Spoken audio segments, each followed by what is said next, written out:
Welcome all. I would like to call our City Council Redevelopment Agency meeting of August 23rd to order. With that, please rise to the Pledge of Allegiance. I pledge allegiance to the flag of the United States of America and to the republic for which it stands, one nation, under God, indivisible, with liberty and justice for all.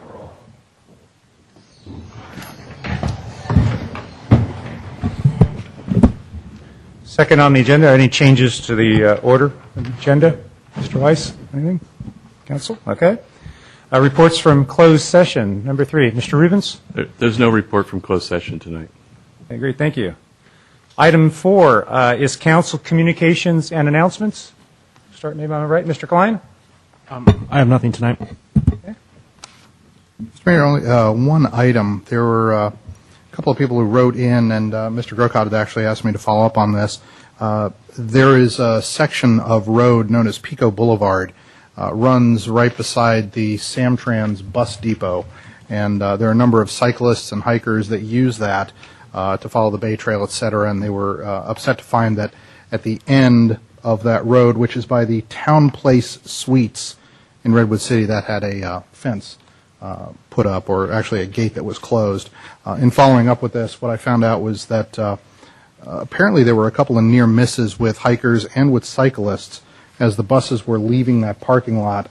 It is a private road, and Samtrans subsequently just said, you know what, we want to close it. There has been a number of people who have registered a complaint about that, so a group is being formed to see how cyclists and hikers can get access to that. The person who is most directly responsible for that at Samtrans is Mark Simon, and that group is being formed, and those mitigations are in process. So I wanted to report on that. Great. Thank you. Mr. Grocott? Yeah, I had 2 items. One, I had lunch with the Kiwanis today, and they asked me to push their wine tasting and sale, live auction, silent auction. That's this Saturday, 6 to 9:30 over here in our adult community center. And I do have forms. They look like this if you'd like to sign up to go, or you can just get tickets at the door, either way. So I'll just pass those down to the council. And the other item that I wanted to mention to the council, I had talked to the mayor about this, and he had asked me to speak to Omar about it, which I didn't get around to doing. But there's been a lot of articles in the paper about high-speed rail, and especially the 2 cities most adjacent to us, Belmont and Redwood City, it seems to me, from what I've read in the paper, have changed their position on high-speed rail. Primarily, I noticed, especially Redwood City, at one time seemed in favor of it. Now they're hedging on it somewhat. And so what I was asking the mayor to consider of the council is that we put this on the agenda and get some reports from staff. I know, I've read the articles. I would trust that the rest of the council has also, but we haven't had an opportunity to just respond to each other given what's going on with the various cities regarding high-speed rail. And so I'm asking if we could agendize the item and get from staff some feedback or some reporting on what's going on with the various cities and their positions on it. Sure. So, Mr. Rubin, I think that's a great idea. I guess I'll look for Mr. Ahmad, Vice Mayor Ahmad, if you could work with me and a good timing to give an update, have a report and so forth sometime in the future when it's appropriate. If we could do that, I think that would be great. But we work with your advisement on content and timing for that. Okay? Great. Anything else, Mr. Grocott? That's it. Great. Mr. Caselli? Nothing this evening. Okay. Just one item report, of course, the Kiwanis wine tasting. Mr. Grocott covered that. Also, just to let you know, this evening was originally scheduled, just to let you know, as an agenda item for staff to bring the police contract back to City Council. That is going to occur, but in about a week and a half. So we will be having, it will not be discussed in this evening's agenda. Most of you know that. It's not on the agenda. But on September 2nd, which is a week from this Thursday, at 6 p.m., it'll be just like a regular council meeting, televised both on TV and on the Internet. and I think that will be the sole topic for that special meeting. Again, the police contract proposal of our police department moving to the sheriff's department in a week and a half. Okay, and that's all I have. Anything else? Great, thank you. Mr. Mayor, one point I wanted to make, we did not finish the closed session items earlier, so there will be reconvening into closed session after the regular agenda. Okay. Thank you, Mr. Rubens. Moving on to item 5 is public comment. This area is reserved for anyone who is wanting to speak about any topic that's not on this evening's agenda is welcome to do so. In about 2 minutes' time, I think I have about a half a dozen speaker cards. So if you could kind of queue up and be ready. We'll start now. This was, we have Bruce Knott first, Susan Fitzgerald, and Vic Spicer, and I'll name a few names after that. Hi, Bruce. Welcome. Thank you. So, kind of relates to helping our staff use their time a little more efficiently. There's a city ordinance against keeping non-operating vehicles on private property. Vehicles should not be visible from right-of-ways or from neighboring property. There's also an R1 zoning code that says it's the desire of the city to minimize the visual impact of car storage and the storage of materials in a carport. And it goes on at great length about carports. But there's no doesn't seem to be an effective enforcement mechanism for these ordinances. I know now firsthand that a single violation of these ordinances can consume a lot of our city staff's time, particularly when a property owner does not want to cooperate in resolving the violation. Our code enforcement group does not appear to have a means to make property owners respond in a timely fashion. As a result, a significant amount of our budget for code enforcement can be consumed when our staff deals with a non-responsive property owner. I've been told there was a proposal to allow the building department to assess fines and fees when faced with non-responsive property owners, and that the proposal was to come before City Council earlier this year, but now it's been put on a back burner. I request that City Council take action to provide our able inspectors with the tools they need to do their job effectively and at minimum cost to the city. I ask that the Council establish a reasonable fine and fee structure so that a few non-responsive property owners don't consume a disproportionate amount of our city staff's time or our building department's budget. Thank you. Great. Thank you, Bruce. Susan Fitzgerald. Again, and then Vic Spicer, if you could be ready right after Susan. Hi, welcome, Susan. Hi, thank you. Susan Fitzgerald, San Carlos. In trying to be brief, I'm sorry I have to read my comment.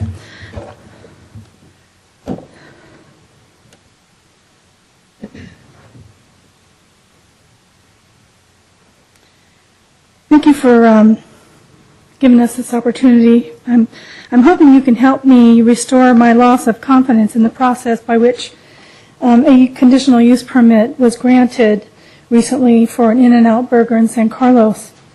Regarding this permit, the planning staff report stated that the planning commission must find that, quote, the proposed use at the proposed location will not be detrimental or injurious to persons, property, or improvements in the vicinity, and will not be detrimental to the public health, safety, peace, comfort, general welfare, or convenience. I kind of mixed them up there. However, as the basis for their finding and recommendation to approve the project, planning staff said, quote, the In-N-Out Burger is expected to generate a significant amount of sales tax revenue for the city. But this is in stark contrast to statements made to the press by our own city manager, indicating to the contrary. Are the planning department and planning commission calling into question the word of our city manager? It is my understanding that the city council assumes responsibility for decisions made by the planning commission on its behalf. If so, then by extension, one is left to assume perhaps that you also call into question the estimates made by Mr. Weiss on this subject. In any case, there is nothing else in the staff report on the subject of revenue, including any assumptions of how already small amount would be offset further by losses from other burger joints, and So, also Susan, so can you summarize, please, in the next? and also splitting the sales. So somehow it suddenly blossoms in a staff report to say it's a significant amount, and they use that to justify granting the permit. And there are far too many. So, Susan, can you conclude then? Yes, there are far too many things that I'd like to say, but the most of the several contradictions and discrepancy I found in the staff reports, the most egregious was around traffic data and the data generated by the traffic engineer at In-N-Out Burger. So, Susan, I'm going to have to ask to move on here, okay? So Yes. I appreciate your comments very, very much. So, But what I'm saying so- is, okay, go ahead, please. the data from the engineers is so out of step with reality that it's striking. As a master of engineering myself, who's done a fair bit of statistical analysis on processes, it rang bells in my head. I went and did my own little traffic studies after seeing their report, and it is totally different. They didn't use In-N-Out burgers that are on freeway exits, for example, for their data. And I just ask in closing that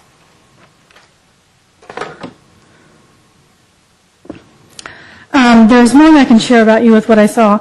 I ask that you please put at least a temporary halt on the In-N-Out plan and sale, and use your due diligence to listen to the valid concerns of your electorate. Great. Thank you. Thank you very, very much. I don't know how to be brief. I'm sorry. Thank you. No, that's fine. Great. Okay, Vic Spicer, and then Roxanne. I don't have a last name. And Edward Sterling, I believe. Hi, Vic. Welcome. Hi. My name is Vic Spicer. I'm a real estate agent. I live in San Carlos. I've been a resident here for 10 years. And talking about the same subject that Susan was just referring to, I question the suitability of that site because, or the micro-suitability of that site, because that is a residential area.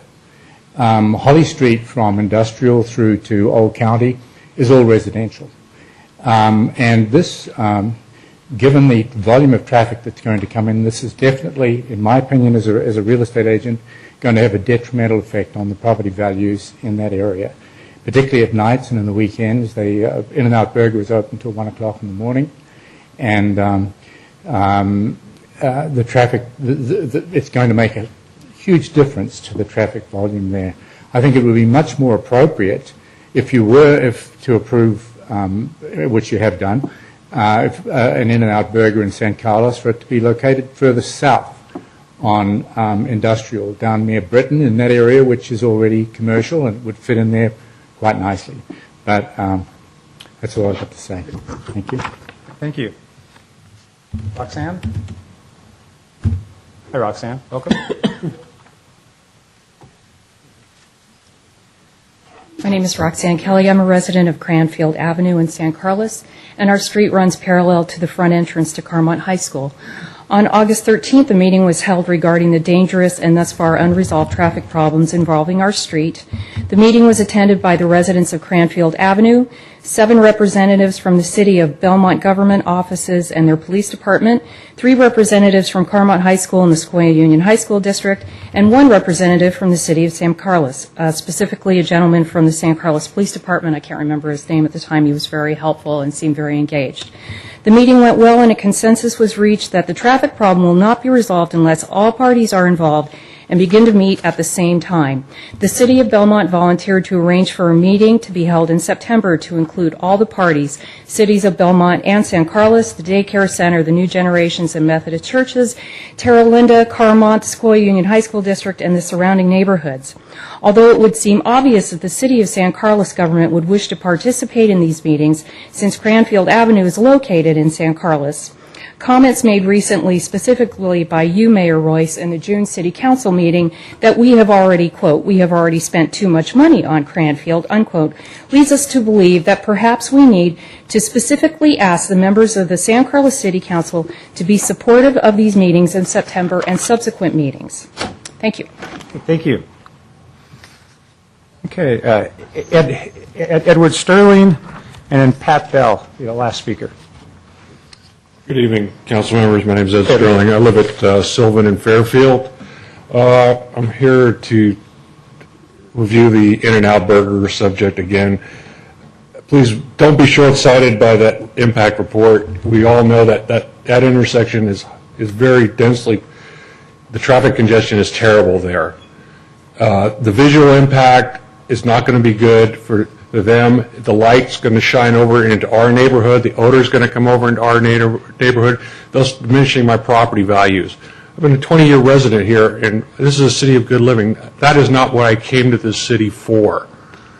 I came for the small town effect and the good schools and the quality of life. I don't want to be kept up at 1 o'clock in the morning by kids doing burnouts in the parking lot there and causing more increased police activity, more impact on the fire department, thus costing the city much more money.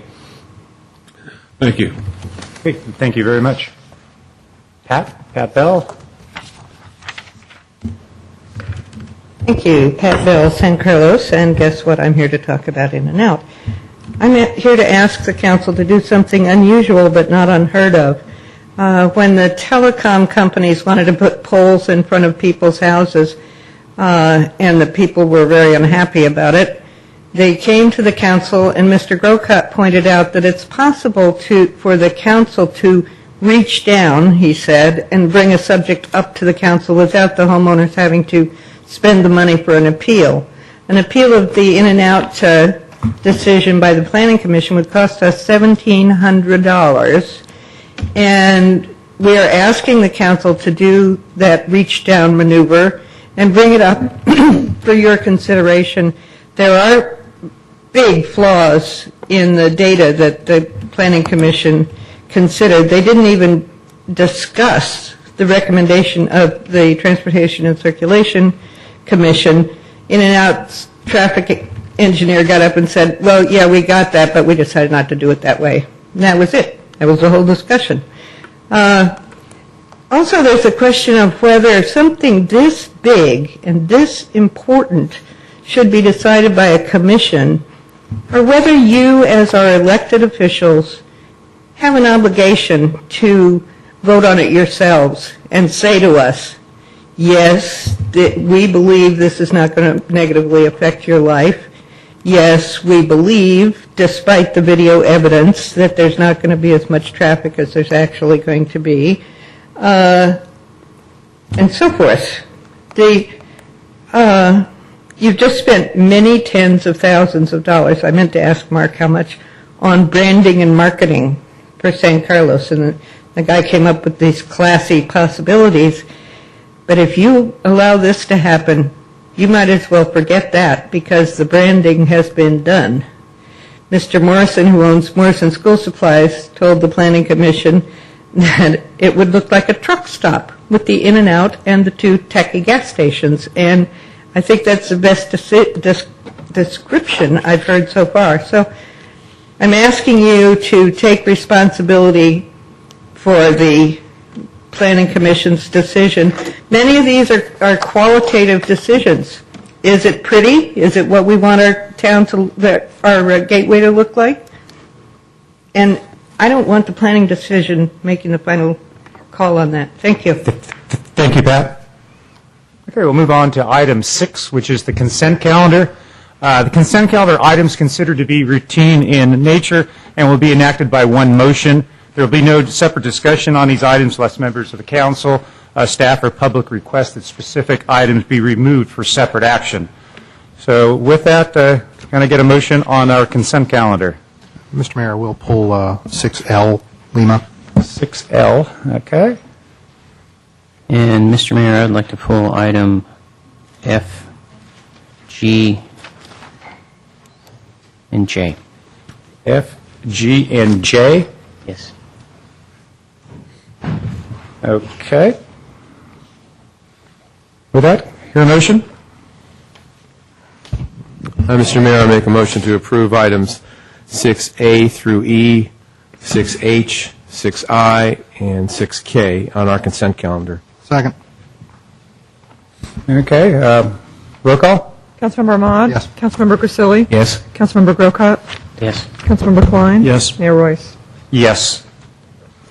Okay, usually we would discuss those items. I see we have quite a few people, I think, wanting to talk about 9A, so I'm going to move these 4 items to the end of the meeting and try to keep moving through the agenda here. Is that okay with everybody? Mm-hmm. Okay, great. Remind me to go back. We will. Reports to council. Mr. Weiss, any reports? We have no additional reports. Okay. Up to item 8. Okay. Item 8, we have one item, 8A. It's approval conditions for an annexation pursuant to resolution number 2009-30 of the City of San Carlos Commission, LAFCO, consideration of annexation of lands of Grove, Dobell, etc., of the City of San Carlos, lands of Dobell, Cameron, and Grove on Windy Way. Assessor parcels number 049-020-10, 049-141-690, and 049-141-680, 049-141-670, and 049-141-660. Deborah, report, please. Thank you. Good evening. Deborah Nelson, Planning Manager. The last that you saw this item was in April of 2009, and for consideration tonight is a resolution that has 2 attachments to it. Each of those are CC&Rs, and attached to each of those is covenant CC&Rs. Thank you. And each of those has 4 attachments to it, and that becomes the legal binding mechanism upon which annexation could occur according to the conditions you have set and LAFCO set last September. The subject property is located currently in an unincorporated San Mateo County adjacent to the city limits. It's 5 lots owned by 5 individuals located on Winding Way off Chesham Avenue and totals 3.41 acres. The size of the properties are slightly greater than 16,000 square feet to slightly greater than 34,000 square feet. This is the location in the hatched area, currently unincorporated. This adjacent areas, which appear to be unincorporated, are Kings and Queens Court. The other properties in blue are also unincorporated. So this is kind of at the tail, but it is connected to a city street. The site plan you approved, although this is very small scale, has 4, and I'll put the arrows on them, 4 properties on the interior of this looped street, which will be an improved winding way, and 1 on the outside, the biggest one. You also approved a trail easement across this portion, which then goes into the hills. So last April, you approved, at that time, 3 resolutions. You certified a final EIR, which had a mitigation monitoring and reporting program, quite extensive. It also adopted one that had been previously adopted in 2004. This council and other councils have been working on this project for 6+ years. You approved the site development plan and these conditions for annexation, and then a compliance matrix. These are all the things that all the departments will be looking at and all the decision-making bodies will be looking at as new proposals come forward to us. You also approved a property tax exchange agreement, and you approved a resolution which set forth these conditions that you wanted put in place. And in summary, the conditions were, because these are 5 property owners and 5 separate lots, unlike a subdivision where you would impose the financial obligation on the subdivider to do all the improvements. In this case, we needed the legal mechanism to make sure that all of the improvements to the property would be borne by all of the property owners, and that all the mitigation would be borne by all of the property owners. So on September 16th of last summer, the LAFCO approved the annexation, and they said, we'd like those conditions that the city council put in place to be met. The applicant had a year to do that. Once this council is satisfied those conditions are met, LAFCO proceeds to record a certificate of completion. That's a ministerial action, and then it is annexed to the city. So the first attachment to the resolution ensures that all property owners, through a grant of easement and declaration of CC&Rs, that they are all financially obligated for road, pedestrian path, utility, trail easement, driveway interfaces, for implementation of this compliance matrix and the mitigation and monitoring and reporting plan. And the second one is a declaration of CC&Rs for environmental concerns, also a financial obligation for implementation of the mitigation, if you recall, the dusky-footed wood rat and the accurate bush mallow, an animal and a plant, and the 2 mitigation monitoring and reporting plans. In the future, this will come back many times. You will see improvement agreements when these road improvements are in place. There'll be a master development plan that the Planning Commission will look at. There'll be architectural review, grading and dirt haul, compliance conditions, the various departments, and approval of the lot configurations, which come back to you. The city regulations that are in place at the time, and I recall that Council Member Ahmad last summer had talked about the hillside development regulations. We do have some in place right now. We also, as part of our zoning ordinance update, are looking at strengthening those. So depending on when these applications come on, one or the other of those regulations will apply. And you also have an email from Stephen Schrey, who has commented that about these legal documents, it basically in favor and wants to remind us, and the city Public Works Director will be working with the applicant on the culvert issue at the very end of Winding Way. So that concludes my report. Hey, thank you, Ms. Nelson. Any questions of staff? Mr. Gokot? Excuse me, I have 2 questions. One is, you talk about later approval of lot configurations, but under Article 2, description of the property development, it talks about in the first paragraph 2.01, after annexation into the city, intend to record a map or other documents to convert the property into 5 parcels, each suitable for a family single residence. And I remember when we were going through this, one of the lots, as it was described in the materials that we were looking at the time, was undersized. So when will that lot be brought up to size? It also supposed to be 5,000 feet, by the way. We're 20,000 square feet. So Or 20,000. there's a portion of the Winding Way which adds to the square footage of one of those properties. And when I believe it will be at the time we approve the improvement agreements for the road is when that would be brought up. So then the language that's in here is strong enough to bring that about? Yes. Okay.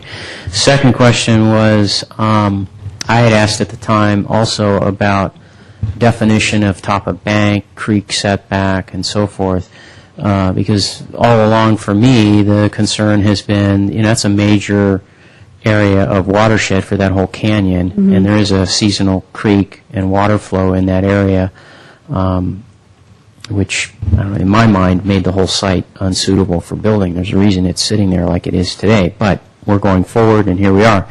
So I didn't see, going through these documents, anything about creek setbacks or mitigation measures for the creek, either during construction or after construction is complete.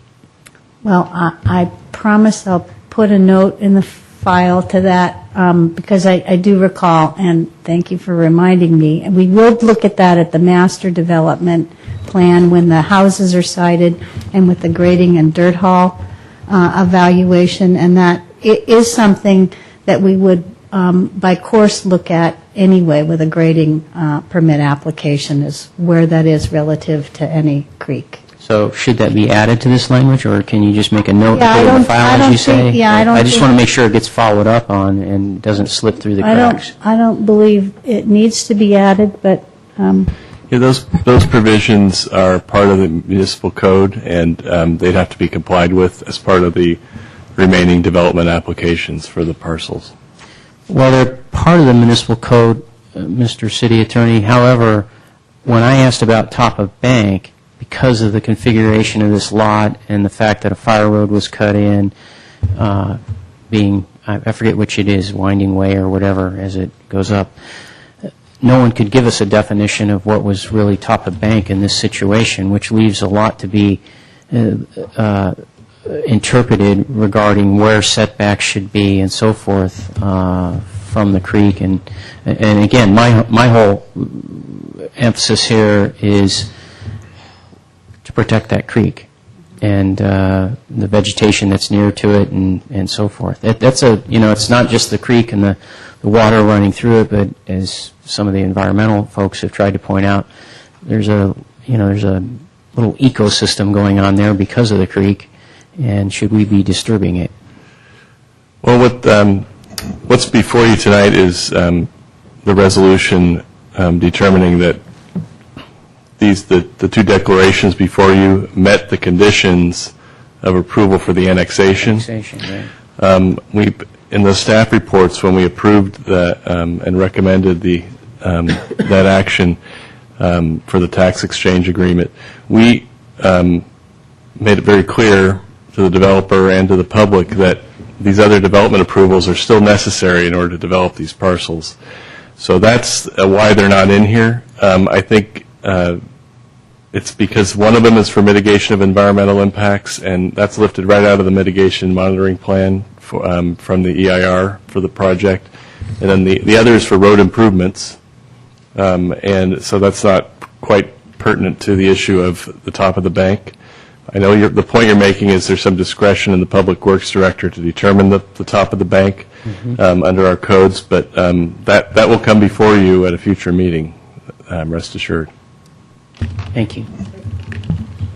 Any questions over here? Great. I have a couple speaker cards. People would like to speak on this. Diane Rowell and Bob Black. So, Diane, welcome. I'd like to hear what you have to say about this. Hi, I'm going to be reading a statement on behalf of Steve Schrey, who could not be here tonight. Honorable Mayor, Council Members. And if you could identify, I know who Steve is, just so the audience knows who Steve is. Can you want to identify? Steve Schrey is head of the Devonshire Canyon Alliance, Great. which is a group that has been active in trying to assure that this project is done in an environmentally Thank you. correct Okay. way. Please, go ahead. Honorable Mayor, Council Members, and staff, my sincere apologies for not appearing in person. I have read and reviewed the proposed CC&Rs being presented here today. They do accurately capture the material agreements covered in our prior settlements and mitigation measures agreed to in the FFEIR. Thanks to the staff for your diligence in preparation, with the exception that Matt mentioned. I wish to remind everyone of two additional promises that were made by the developer, which should be embodied in future plans.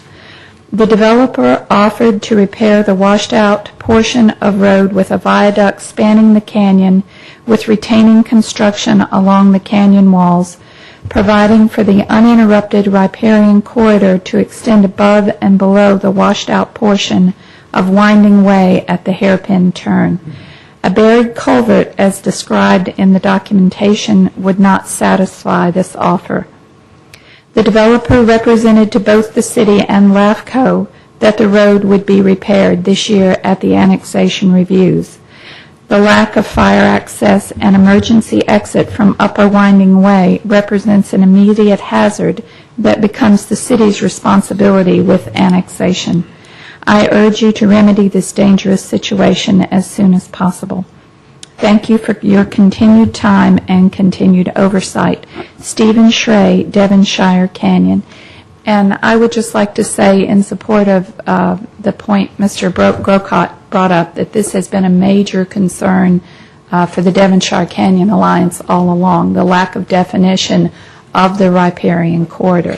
So we hope that this will come back before the City Council because it is a major issue. Thank you. Okay, thank you, Diane. Bob Black? Bob, welcome.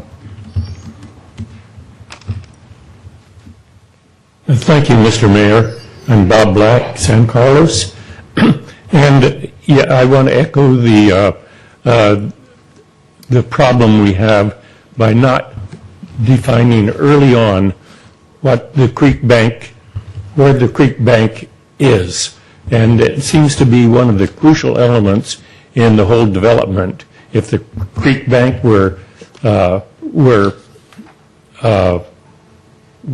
that's a V-shaped canyon now, and so the bank could be anywhere, and that would vitally affect the layout of the development. So the creek bank, the definition of where the creek bank is, should be done very early.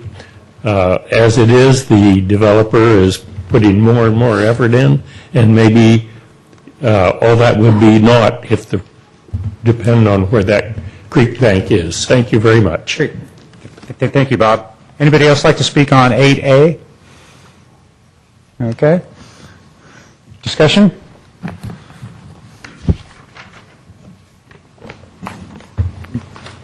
Make a motion here, resolution? Mr. Mayor, move approval of resolution number 2010-70. Resolution of the City of San Carlos accepting a grant of easement and declaration of covenants, conditions, restrictions, and a declaration of covenants, conditions, and restrictions for mitigation of environmental concerns regarding the terms and conditions for annexation of LAFCO application 09-06, lands of Grove Doble et al. To the City of San Carlos. Okay, here a second on this? I'll second. Okay, we have first and second. Roll call, please. Councilmember Mod? Yes. Councilmember Grisilli? Yes. Councilmember Grocott? Yes. Councilmember Klein? Yes. Mayor Royce? Yes. Okay, moving on to new business, item 9. We have two items on 9, just to let you know. The first is, of course, a consideration for revised striping on Crestview. Second one is our annual operating budget, and capital budget will be 9B. Those two items, we're going to start with 9A, of course. Consideration of motion to approve revised striping design for Crestview Drive resurfacing project C9419. Mr. Mayor, I'm going to have to recuse myself on advice of City Attorney, but I really wouldn't need that advice because I know I have to recuse myself on this. And he's advised that I have to leave the room, so I'll be leaving the room for this item. Okay, are you getting us coffees on that or anything? Yeah.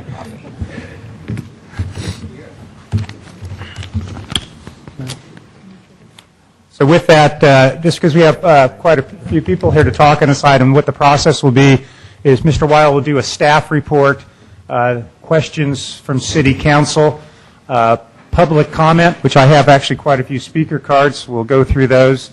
Back to City Council for discussion on the item, and then we'll be voting on a proposal here on what to do with Crestview. And then the last part, we'll be inviting Mr. Grisilli back into the meeting. With that, Mr. Weil, please. Thank you, Mayor and Council. Robert Weil, Public Works Director and City Engineer. I'm just going to run through a quick presentation. There was a presentation to the T&C Commission in your packet, and I tried to actually give some different take on the issue, new information that's come up. So this is in addition to that one. And the problem, as I see it at Crestview Drive, is excessive width. The street is 60 feet wide. It's capable of having 2 lanes in each direction, plus parking. Oh, there it is. There's the plan. Sorry about that. And it was designed for doing some reverse engineering about what the horizontal curves are there. It looks like the street was designed for 30 miles per hour speed. But we're observing speeds up to 50 miles per hour on that road. And if you think about striping of roadways, it's like a nonverbal language. It says, this is how you should drive on this road. And I think we have a real disconnect between what the road is telling people to drive and what this road is actually designed for right now. Currently, it's 30 feet wide of unobstructed pavement in each direction. And that says, I'm a racetrack. You know, that come, you've got lots of room. Just have at it. The original striping design, which had 17-foot lanes, is wider than any freeway lane. So I'm a generous freeway, is what it says. And the revised design says, I'm a city street, which is what it should be. And that's one of the reasons we're recommending it. The original design cross-section had 13 feet of shoulder on either side. And this is popular with everybody. Everybody likes this idea. This accommodates parking, which is usually 7 to 8 feet wide, and then an area that functions as a bike lane, although it's not going to be striped as a bike lane. In the downhill direction, what we've heard from bicyclists and the bicyclists on the Transportation and Circulation Commission is that bicyclists would have a very difficult time staying in a bike lane. And you can't really have a bike lane in one direction. If there is a bike lane, they have to stay in the bike lane. So it's preferable to just not call it a bike lane. Although this dimension of 13 feet, 12 or 13 feet, you'll see 12 in a second, is what's commonly used for a combination bicycle and parking aisle. So this would be called a shoulder, but it would function that purpose. And then there would be 17 feet travel lane in each direction. Now the revised design cross-section takes that 13 feet down to 12 feet that I was just talking about. And then in the center would be a 12-foot two-way turn lane, resulting in 12 feet each direction for the travel lane. And that's what I was saying that I think is the appropriate word to use in the striping language here to communicate to drivers. There was concern about sight distance on the street.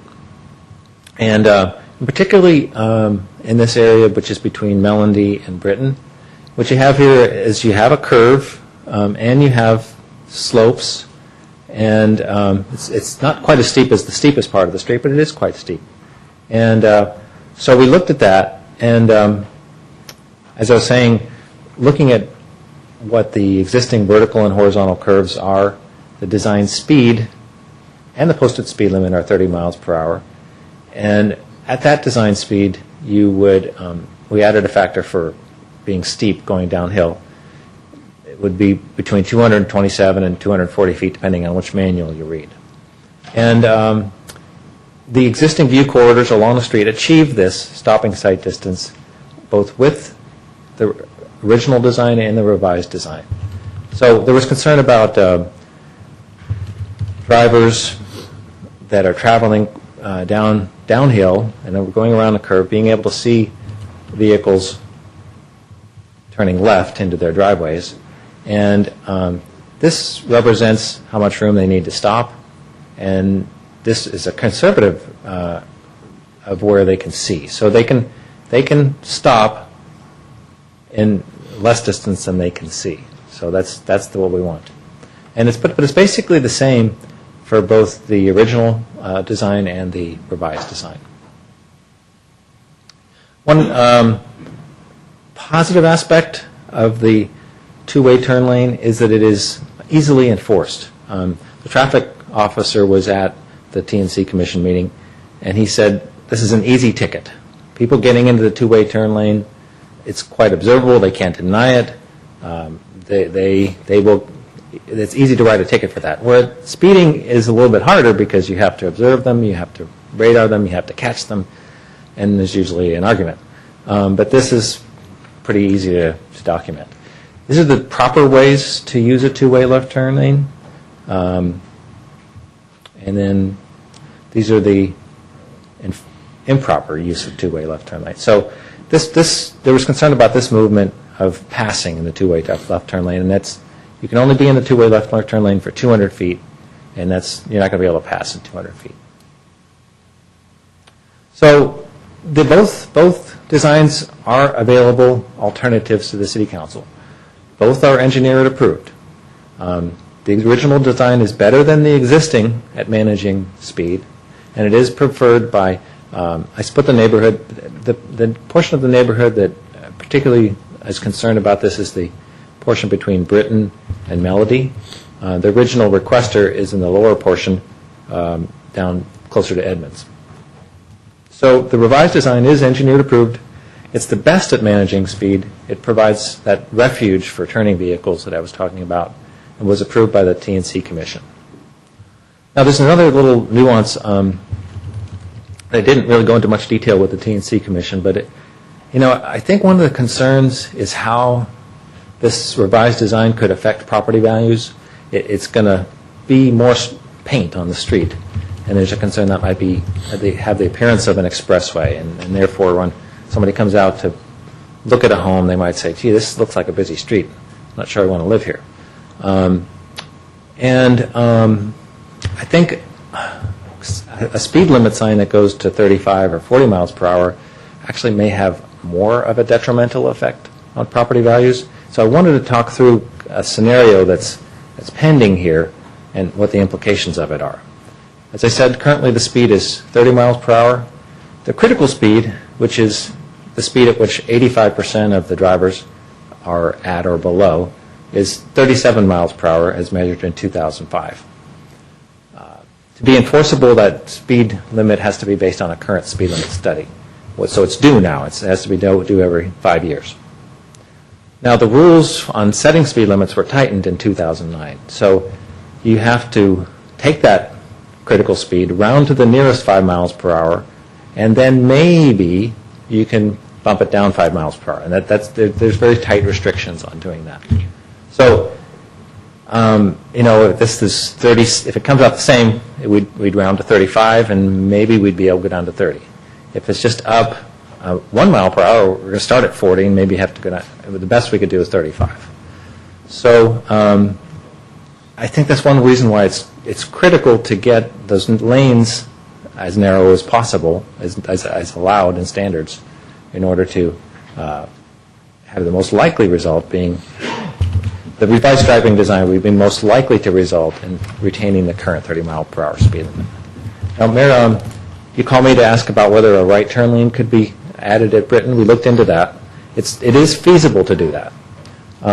It would require taking parking out for these homes that are right along the corner there. But at this time, it would not be financially feasible because I didn't think of this when you called, but our federal grant is contingent on this being strictly a rehabilitation project. And we cannot add capacity or else we put our federal grant of $264,000 at risk. It seems minor that adding turn lanes would be a capacity thing, but if we were to do that, it would be best to do that later on. And that concludes the presentation. I'd be glad to answer any questions. Okay. Thank you, Mr. Weil. Questions from council? Yes, I have a couple.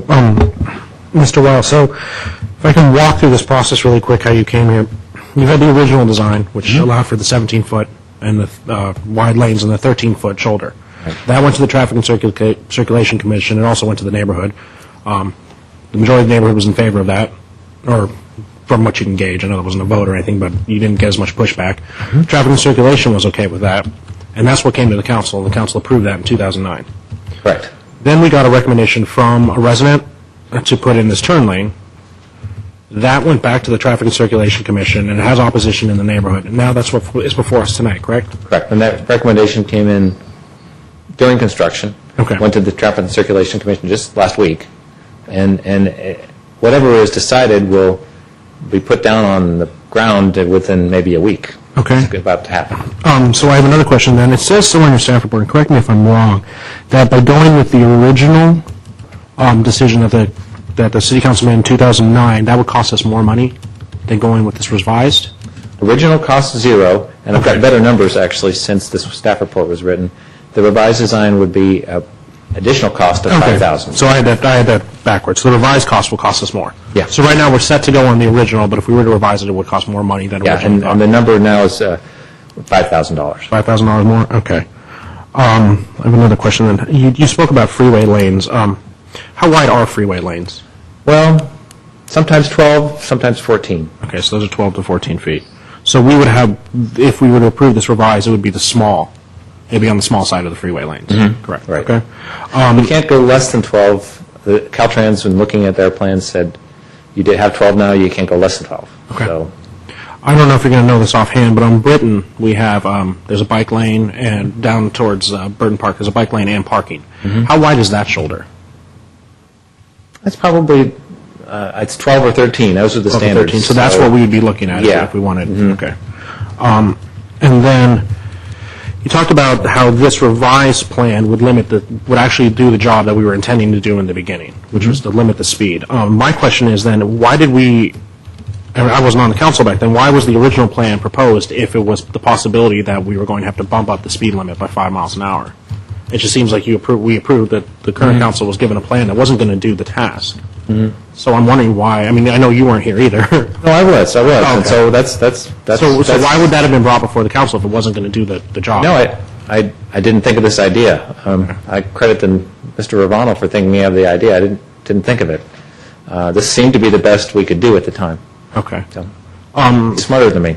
But even with the original plan, there is a good shot that we'll be able to retain the 30 mile per hour speed limit, depending on whether it falls on 37 or 38 as the critical limit, right? That's where the hinge is? I wouldn't speculate as to the odds of that. Okay.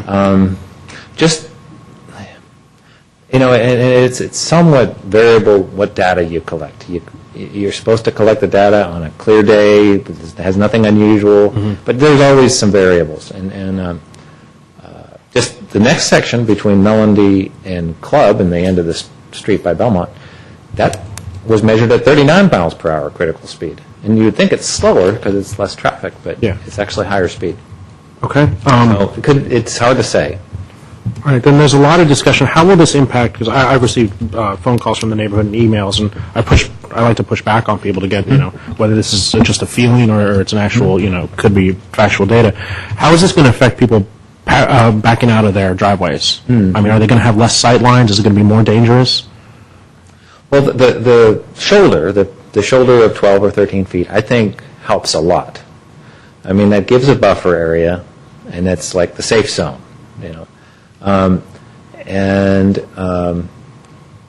Now, the two-way turn lane, I think, is neutral in that. Let me go back here. Let's say you live here. I mean, you could conceivably use this to back out. Let's say you live here and you're going in that direction. You could conceivably use this to back out and go that way. Chief Office, is that okay? As long as you do it safe. As long as you do it safe.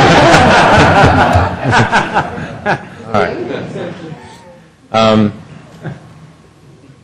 But I think it's neutral. Okay. So then my last question for you is mainly it's going to come to this. Well, let me put one more thought on that. Sorry.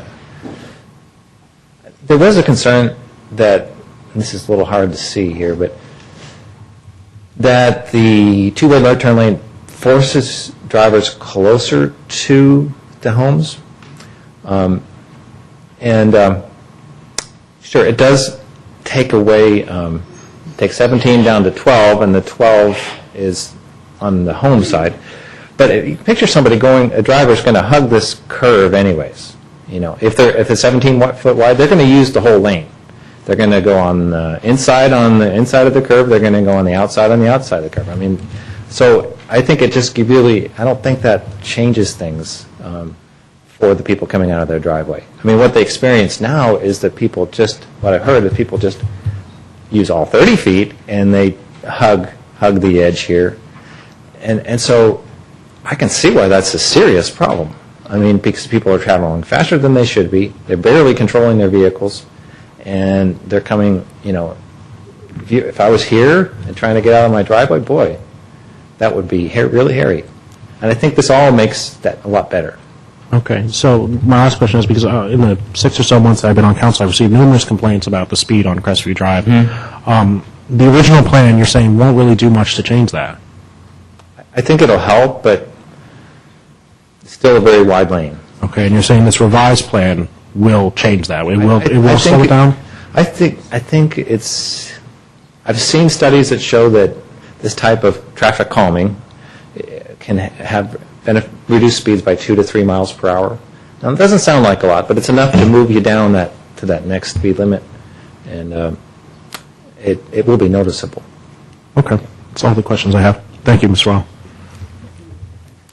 Any questions? Actually, you asked all of mine. So. Sorry. Mr. Grocott? Yeah, excuse me, I have a few. The first one has to do with what's existing conditions versus what either one of these plans provide. Because it seems to me, at least on the uphill direction, currently there's 2 lanes. So if you come along a vehicle that's going pretty slow up a hill, which isn't too uncommon, you have the opportunity to go around that vehicle. That's erased in either one of these plans. Is that right? No, I glossed over that. Let me see if I can show you that. Aha, yes. Just to give you a little tour, this is the revised plan. So coming in off of Edgewood, you'd start to neck down. That would announce that that's a residential area. And then this 2-way turn lane that we've just been talking about would be in this lower, the flat, kind of the generally flat part at the base of the hill. And then when you get around the first curve, which is here, it would flare out and there would be 2 uphill lanes. And that would continue up to the upper part of La Mesa, and the second lane would drop in the block between the upper part of La Mesa and Britain. So in this cross-section that I didn't draw for you, there's 2 uphill lanes, 1 downhill lane. They're all 12 feet. How about further up, when you get past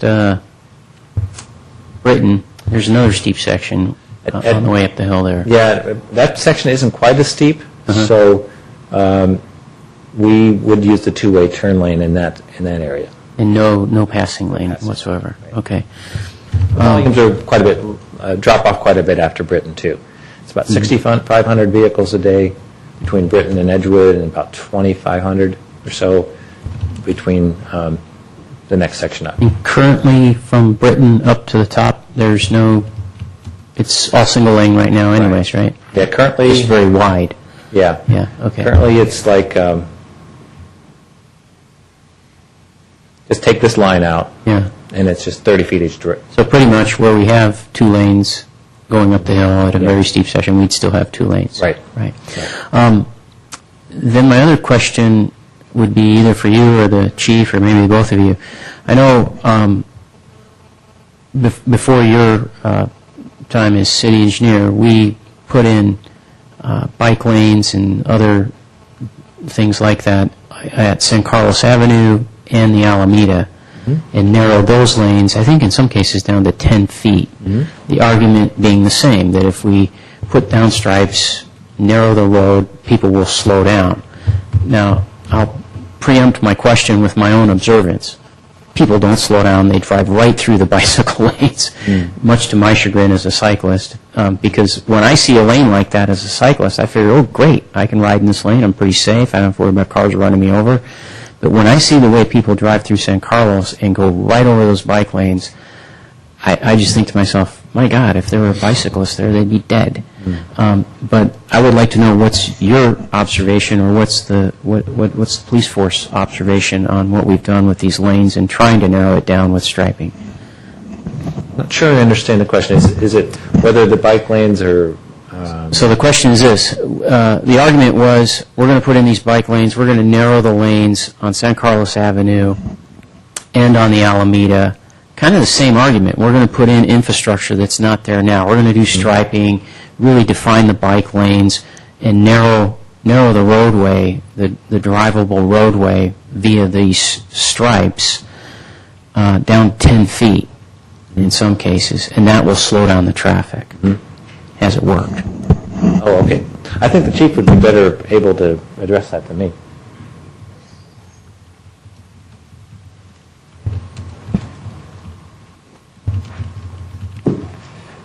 I don't think I can give you a definitive answer to that tonight, but there might be one there when you compare speed surveys between before the construction and after the construction, so we might be able to get that. But what I can tell you is that in general, in principle, that road designs that choke the roadway, that make it more narrow in appearance, do tend to slow down speeds, whether it's through bulbouts or roundabouts or lane narrowing and visual narrowing. Those typically do tend to slow down speeds, but I don't have the exact answer for San Carlos Avenue at this time. It's true that people do drive recklessly, and to me that's immoral. I agree with you. Yeah, and it's disappointing. Yeah. So I have one question, and it's based on, I drove from Palo Alto home to San Carlos, for 25 years, and had the luxury to be able to go El Camino or 101 or 280, and when I went 280, once in a while I would actually venture left on off of Edgewood up Crestview, so I have a lot of old experience driving this route. So let me set the stage here on some of my assumptions. First assumption is starting from Edgewood, people coming up or down Edgewood are generally traveling fairly fast. Some are going slow, though. There's a lot of inconsistencies of speeds, and so we have people coming down the hill or up the hill that are coming up in 2 lanes. And I believe there's a requirement, or it's good judgment, and we will retain 2 lanes going up the hill, because you have people that do it at 15 miles an hour, you have people that do it at 35 miles per hour. One of my points is I do it differently. I actually, when I take that turn off, I do it safely, but actually in the flat, I try to actually accelerate and maybe get up to 30 or 35, and then as I hit that hill, by the time I get up to La Mesa, to the stop sign, I'm almost going about 15. And I'm thinking I'm saving gas or saving my car. I mean, I'm trying to, like when you drive the Tahoe and you go up the summit or right there by Costco, at Folsom, you kind of accelerate and then you hit 50 at the top of the hill. So one of the features I see in here is, I'm very interested mostly in safety, but also this ability to retain these 2 lanes to allow, not to satisfy myself, but to satisfy different types of drivers in these 2 lanes, and to keep 2 lanes to allow people to do their own thing. I'm going to do my thing, try to do my thing as long as it's allowed, and I stay close to 25 or 30, I guess, without getting caught, but that's what I do. But other people do different things. And one of the designs, and the only concern I have, I mean, I'm kind of mixed on the overall design when we talk about the whole project and want to hear a lot of other people talk, but I do have one concern in this 3 areas, getting off of Edgewood, the flat, and going up the hill. In the middle, we are putting this center lane, I'll call it the turn lane, which has some advantages, but I really see an overall disadvantage because you have cars, ready to make their move 2 lanes, then they go to 1 lane for only about 8 homes, I believe it is, when I looked at the measurement, and then it goes back to 2 lanes, and then they got to climb this hill. Mm-hmm. So with that, there's 10 elements in making that decision, but I just feel it's too short of a period of time to make a change and then a change back. When we get to the top and we have a contiguous, 3 or 4 streets, we could do what's right for San Carlos. But in this bottom section, I have questions on that. So, and if the police chief has anything to add on my speeding, please feel to add. But overall, do people, will that cause safety issues in such a short area? So let me see if I make sure I understand. You understand? Okay. Is that clear? Here's Edgewood, and here's Edmonds, and what you would like to see is actually 2 lanes coming off of Edgewood, right, all the way around this first curve, so that for this 2 lanes coming up the steep portion of the hill, it's just a continuous 2 lanes, 2 lanes, correct. And people can position themselves and be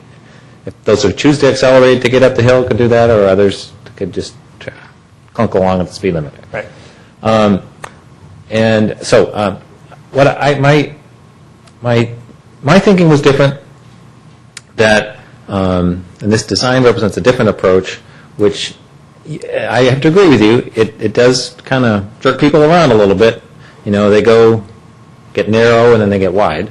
But it was. They go to one lane. They go to one lane, but it is really one lane coming off of Edgewood. I mean, I think this opening is only one lane wide. I'm pretty sure. Right, but they hit two right now when they hit Edmonds, what I call the flat area. I think it flows out to 2 lanes. I mean, some people say open pavement, 30 foot of open pavement right away. So yeah, I think people can form 2 lanes almost right around after that painted island stops. But this design approach is intended to send a message saying a gateway treatment. You are now entering a residential area. Streets are narrower and travel slowly, and slow them down, and then allow them to accelerate to get up the hill. So I think I think that's a good design, and I think would be effective at managing speeds. I would be concerned that people would just come off of Edgewood and just kind of start really not lose speed. Sure. You know, they would not get the message that they're entering a residential area. Yeah. I think that's part of what happens right now. Yeah. See, my concern would be just my last thought. I think you got some good thinking going on. I just wanted to expose that. But my conclusion on a lot of traffic thing, we have a good example where our fire station is on Alameda. If you're driving southbound, when they restriped that about a year and a half ago, if you stay straight, all of a sudden you're in a left turn lane. And you really need to move over and shift lanes and then move back. Well, if you observe it any day, people don't. People just go straight through the left turn lane and they go straight. So people will do what's easy. I mean, they're still thinking about safety, but they don't pay attention. Mr. Grocott talked about bicycles. I think we have to get it so that it's reasonable. Yeah. And if it's not reasonable, people will go outside the line, I think, in these situations. So yeah, that particular design on Alameda, I think probably... We could talk an hour about that one. I just bring it up as an example. I want to contrast that because that design does not meet what the textbook geometric standards. This one does. Okay. You aren't going to have that kind of abrupt change on this street. There's enough room here to make it meet the standards, so it won't feel that you won't feel like you're making sharp turns just to stay in your lane. Okay, thank you. That was my only kind of concern so far. There will be others. Okay, with that, public comment. I haven't counted. There's quite a few, actually, probably about 20.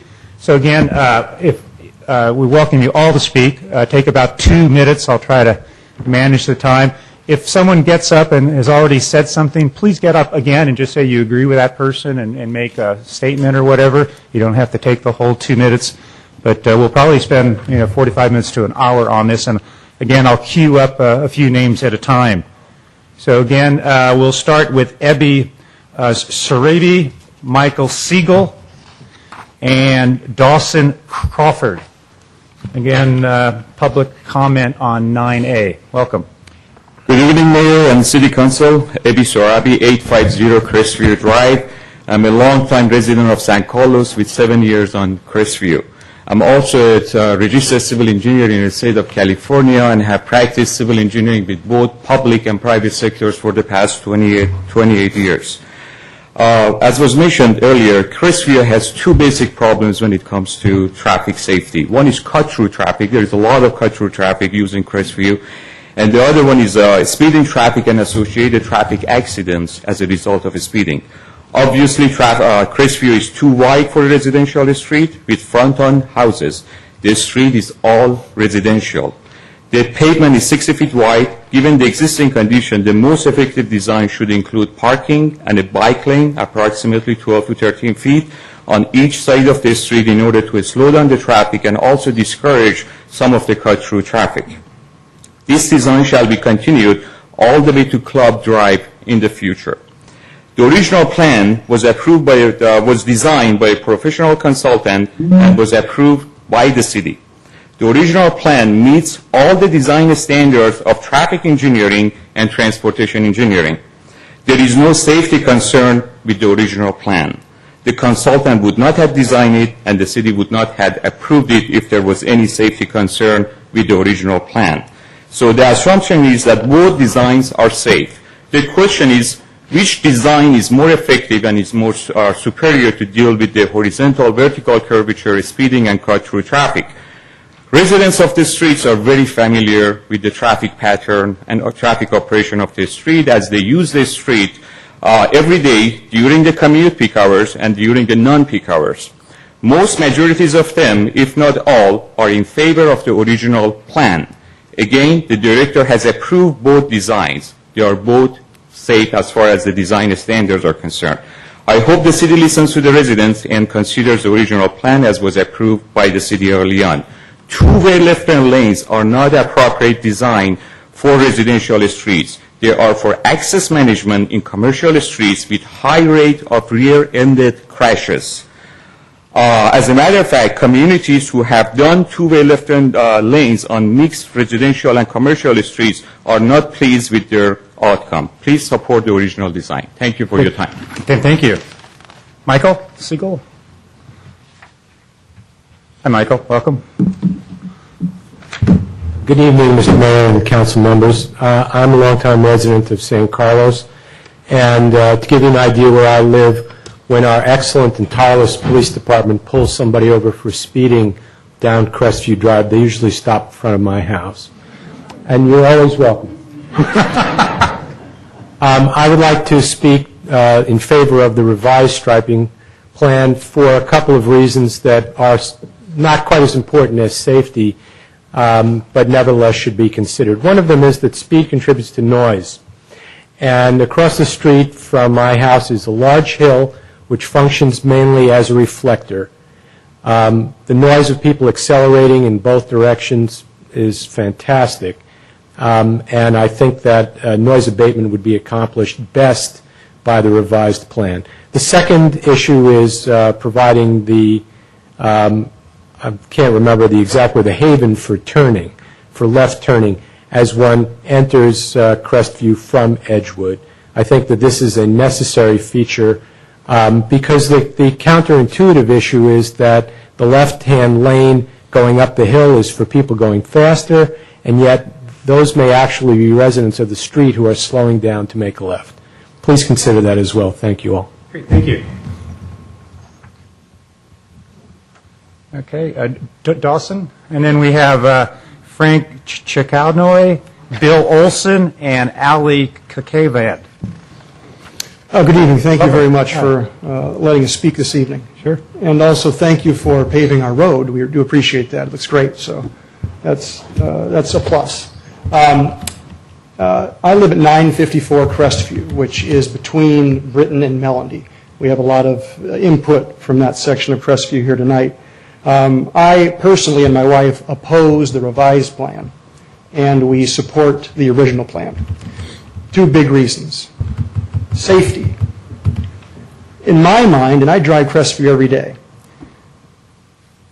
the two-way middle turn lane that's proposed, and Director Weil, although I respect his opinion greatly, does not touch on this. This two-way middle turn lane is going to be used for nothing but an illegal passing lane for people passing people that they feel are going slower than they should be.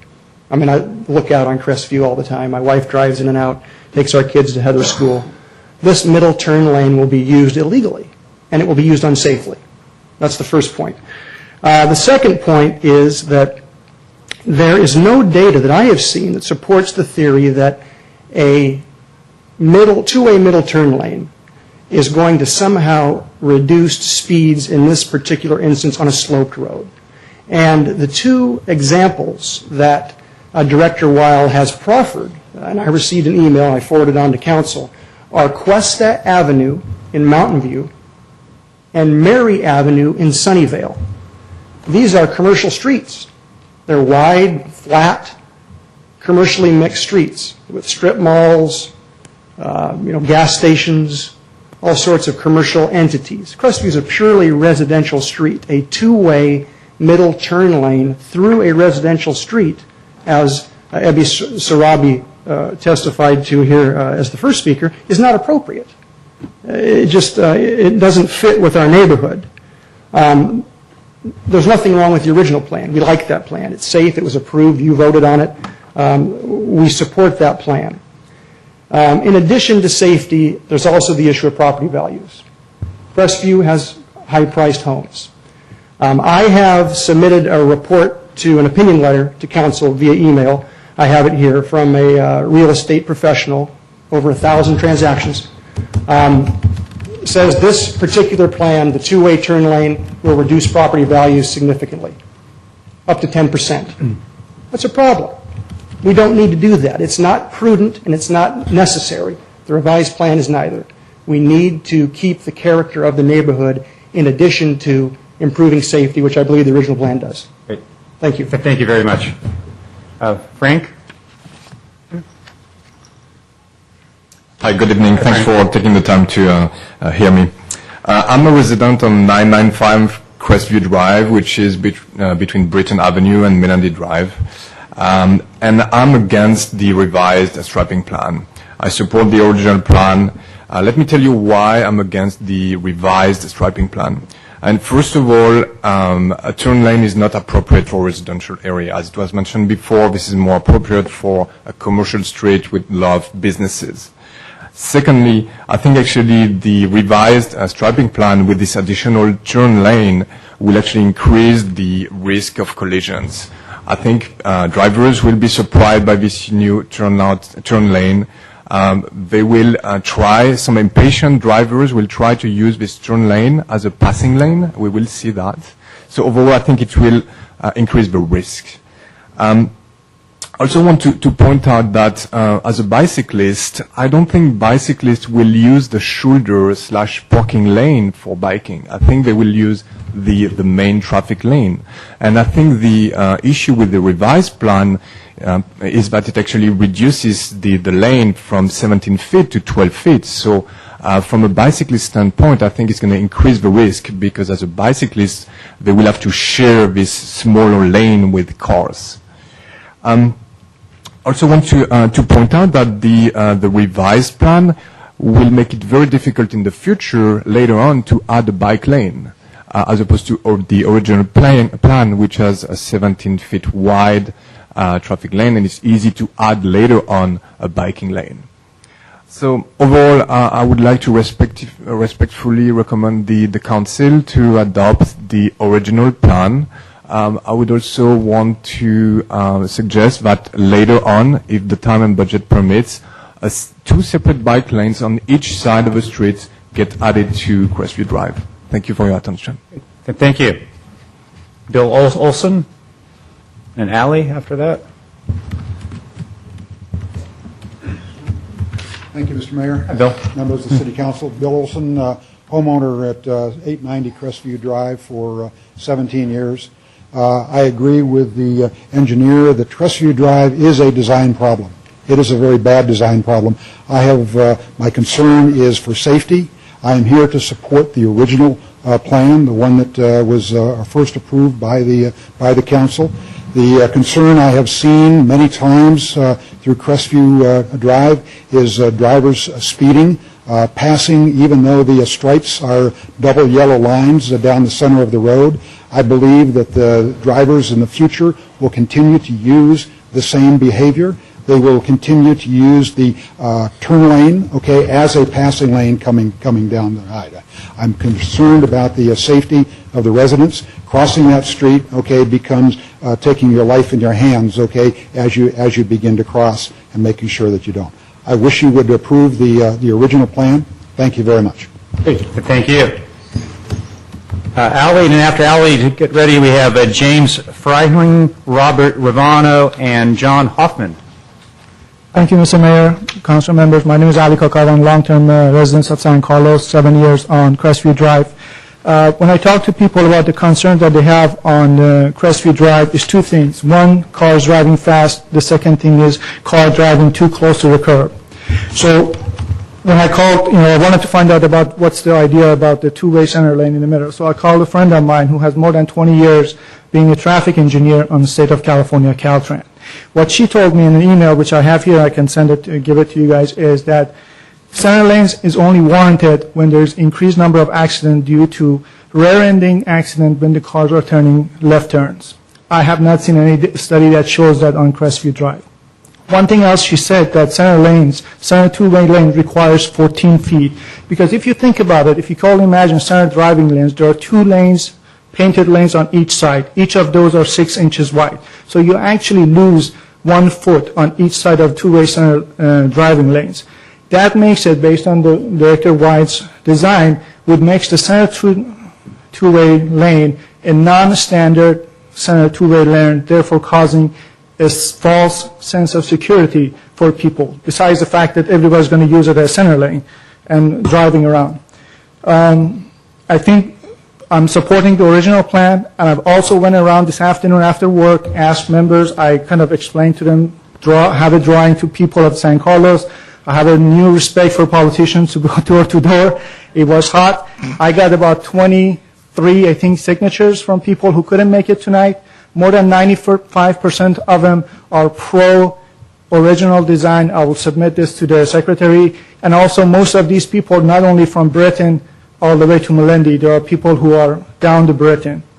Thank you, and that's all I have to say. I will turn this into the... Okay, thank you very much. James? Mr. Mayor and council members, thank you very much for the opportunity to speak. I live at 1461 Crestview, which is on the lower part, the busier part, the part that sees the bulk of the traffic in this area. And I've been very, very surprised at the speeds that I see, and it is a very dangerous situation. In what is really a debate around, a lot of which is around aesthetics. I can't see anything that would drive down property values more than a fatality or a serious traffic incident. The bottom part sees much more traffic, also sees much more speed, and is of great concern to those of us that live in the lower part. Thank you very much. Thank you. Robert Ravano, Bob Ravano, John Hoffman. Good evening, Mr. Mayor, councilmen, and staff. First off, I'd like to say, we've been listening to a lot of people who lived up the hill. I used to live at 960 Crestview, and that's right on that curve, and it was hard to get out of that driveway. But I respect the people who are talking about Britain to Melendi. I think we have 2 different groups here, and I think they can be addressed separately. Obviously, I'm at the bottom of the hill. You were talking about going up the street and picking up speed. Well, number one, I'll guarantee you're doing more than 35 or 40, because I see it all the time. Some of those cars are going 45, 50, 55. The police department has clocked a person in excess of 55 miles an hour going up the hill. This was quite a few years ago, but it happened. Secondly, I have been trying to turn many times, actually 2 times, make a left turn into my driveway. And I'm right at the center line, the double line. Guess who's passing me on the left? I've had 2 people start to pass me. Fortunately, I was quick enough to be able to avoid an accident. We talk about people not respecting the lines. It's going to happen, unfortunately. The main thing I'm concerned with is safety. We've had a couple of rear-enders where people are coming down the hill to make a left turn into their driveway. With that center left turn lane, they can at least pull in there. The other car can go by them. Doesn't have to worry about passing them. The other issue that was brought up is that there's 2 lanes down at the bottom. I think you need to be stand corrected. That is 1 lane. It's not marked for 2 lanes in that bottom section. The 2 lanes start going up the hill. And Chief can correct me if I'm wrong, and I'll stand corrected. This left turn lane also provides a left turn lane for people coming down the hill to go on to Edmond and Fleetwood, the residential area. So that's the safe thing. As far as speed, I've lived there 20 years, and speed is increasing. We need to slow it down. The police department does not have the resources to be there constantly with radar. I sincerely hope that you will consider the two sections of us and give the bottom section, who everybody on Crestview has approved, and we did this 15 years ago, everybody wanted the left turn lane. And the city was not able to provide it because of funds. I'm sorry, so that's clarification. You're recommending center lane on the bottom portion, but I'm representing but the from Britain up towards Melanie. I will leave that up to your discretion. Okay. Thank you. Exactly. Good. Yeah. Thank you. Thank you. John Hoffman, and after John, we have Tim Motors and Val Vandevort and Clay Hillary. John. Mayor and elected council members, you were elected to represent the will of the majority of your citizens and, of course, the best interest of those citizens. I would like those behind me to raise their hand if they support the Please. first We're interested in your alternative. comments. We're not doing polling Okay. this evening. Thank All you. right. Please save the yellow paint and the center turn lane for Industrial Boulevard, Industrial Road. I think that there will be some decline in property values if you make it appear that this is a very wide street that people can speed on. I believe the center turn lane would be used for passing. I also think that it is what people call a suicide lane. In some places, those have been taken out simply because you have head-on collisions, two people in the same lane and don't see each other in time.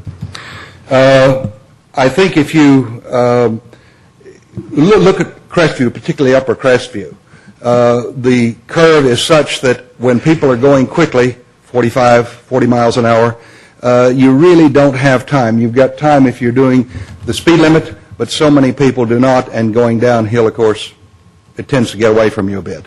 And as you pointed out yourself, you tend to accelerate to get up the hill because you're going slower when you reach the top. I support the initial presentation, the initial plan. I think it would be a good idea if that were modified to have two lanes on the uphill portion of it all the way to Melanie.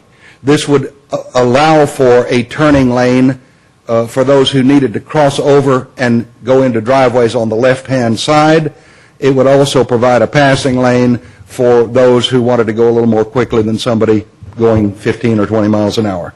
So my request of you is simply to either approve or approve a modified Plan 1. Thank you. Thank you. Tim? I'm Tim Motters. Thank you for allowing us to speak tonight. I agree with the first plan, proposed plan. The second one, I disagree. And the reason why I've been there for 26 years at 915 Crestview, and I've had two cars go through my front yard, so I understand about the speeds. So why I like the first plan is that it allows me, when I back out, because I'm up in that next to John actually, when I back out, I can back out and stay in the parking lane and then look both directions before I go out, because I can turn around and I can go forward, either downhill or uphill. I can turn, and it allows me to have that extra space. So the space, when we go with a third lane, would reduce that. It wouldn't give me as much room to turn. When I come out of the driveway, I turn really tight to the sidewalk or to the street, the curving, which allows me to look both directions and then proceed at that point. So I agree with the first one. The second one, I do not. Thank you. Thank you, Tim. We have Val Vandevort and Clay Hilferty. Hi, I'm Val Vandevort, and I live on Crestview Drive. I'm actually down on the slow end at 134 Crestview Drive, but I'm also a realtor and sell real estate, sell houses on Crestview Drive. And Crestview Drive can be a difficult sell as it is because people do perceive it as being a busy street. I think with doing the middle turn lane, it's going to give the perception of it being an even busier street and it being a commercial area, which it clearly is not a commercial area. And I think having the bike lane, I guess it's not there yet, but the idea that a bike lane could be added is going to add to the appeal and livability that San Carlos has.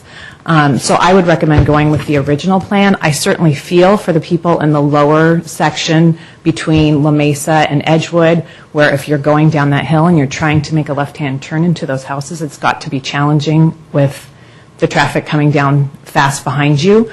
But it seems to me that if you have a middle turning lane, that if you move over left to turn into your house, that you're clearing the path for the people to move faster behind you. And so it doesn't seem to me logical that a middle turn lane is going to slow down the traffic. It seems if you're slowing to turn left and there isn't a middle turn lane, you're actually helping to slow the traffic behind you, even if they are coming around to the right, that they're still slowing some because they're perceiving that they have less space. So my opinion would be to go with the original plan. Great. Thank you very much. Clay? And after Clay, we have Wilma Hoffman, Dorothy Farkas, and Bob Farkas. And we have 2 or 3 more speaker cards after that. Hi, my name is Clay Hilferty, 921 Crestview Drive. My family's lived there since we used to drive underneath the Hetch Hetchy Aqueduct. So we have some experience driving up and down Crestview Drive. As I've seen it, well, actually, I'm going to divide my opinion between the lower section and the upper section, which we live on, and kind of defer to the people who live on the lower section. To, you know, that's they have their own special issues down there, and I think things are a little bit different. Traffic's different. The geometry of the road is different up there. And in our experience, the problem has been not rear-end collisions, which the center lane is supposed to take care of, but is actually accidents that occur at the margins of the roadway. I've had 3 cars of my own smashed, 2 of them total loss. Our neighbor, Dr. Gonzalez there, has had 5 cars smashed. Tim's had cars in his yard take down his block wall and all kinds of, it's because people are going too close to the parked cars and sidewalk and all that. And that's one thing that I didn't see from the traffic engineer's analysis was any analysis of what it means to people who park on the street. Some quick measurements I did shows that if really what the second plan is doing is reducing that safety buffer on the edges. It's only reducing it by a foot, but that's actually getting down to pretty tight space when you consider that by the time you have your car parked there and your door open, you're out to about 11 feet into the road. And that lane starts at 12 feet. So what I really want is the traffic away from the sidewalk, away from the parked cars, away from the bicyclists, away from where I'm getting in and out of the car, away from where we're backing out of the driveways. And that's the thing that I think will improve safety. And so, thank you. 13 feet, fine. 14 feet, better. If that's what, narrowing the roadway is supposed to slow people down, great. Narrow it toward the center. Don't narrow it toward the edge. Thank you. Wilma? Mrs. Hoffman? And we have the Farkases. Hi, welcome, Wilma. Hi. I'm Wilma Hoffman from 909 Crestview. It's sort of interesting to hear people say they're long-time residents, and for the most part, I think our 37 years tops them out. Just because some people here don't understand it, I thought that we were very naive when we bought our house, because at the time, Crestview ended at the quarry before you got to Edgewood Road, and it ended at Melody just above us. And I had these visions of this nice, wide residential road, right? Well, what an idiot. If it was that wide, obviously the thing was designed as a through road. So, but I'm not happy living on a through road, so I would like it to pretend, please, to be a residential street. One of the things over the past 37 years that's really concerned me is the possibility that I might kill a cyclist, or better yet, one of those kids on a skateboard screaming down the hill on their bellies. You may not believe this, but I had been overtaken on the right, wrong side, right, by a skateboarder. Okay, so anything that will allow those to get the traffic away from the edges, give the cyclists some space to come down, and keep the traffic away from the front yards, because what you heard about were just the recent accidents. I mean, if we go back in time, we can have people plowing into all sorts of people on the even side of the street, which is the west side of the street. I mean, people, they come down the hill, well, the dentist, right, Mr. Gonzalez, Dr. Gonzalez, he's had 7 cars wiped out, 5 cars wiped out, but higher up the hill there's been things wiped out. Right across the street from us, they took out they had little brick things right by the front, and cars came down and took them both out, one on each side of their front walkway.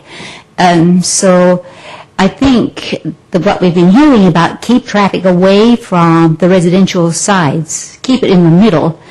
Drivers are going to do what they're going to do anyway, but I don't think a center turn lane is going to help one iota. In fact, I managed to smash a car coming into our driveway doing a left turn, but it was my fault, and the center lane wouldn't have helped me at all. So please separate the top from the bottom, because they're definitely different. I mean, we've got a factor of 3 in traffic counts. 6,000 cars at the bottom and 2,000 up where we are. We're not talking about the same street here. It's broken at Britain. We're essentially at Britain.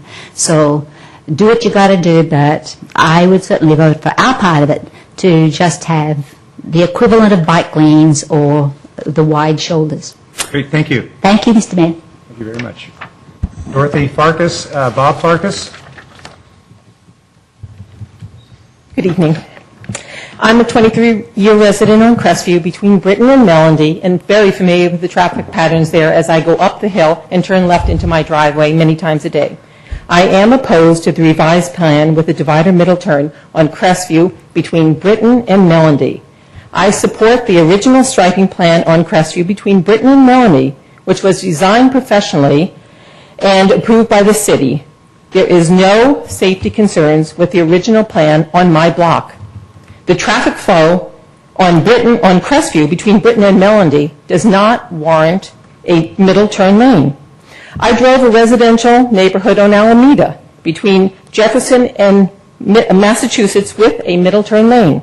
Signs with "your speed is X miles per hour" are posted in several areas within this street with the center turn lane, indicating that this is not a primary solution to traffic calming.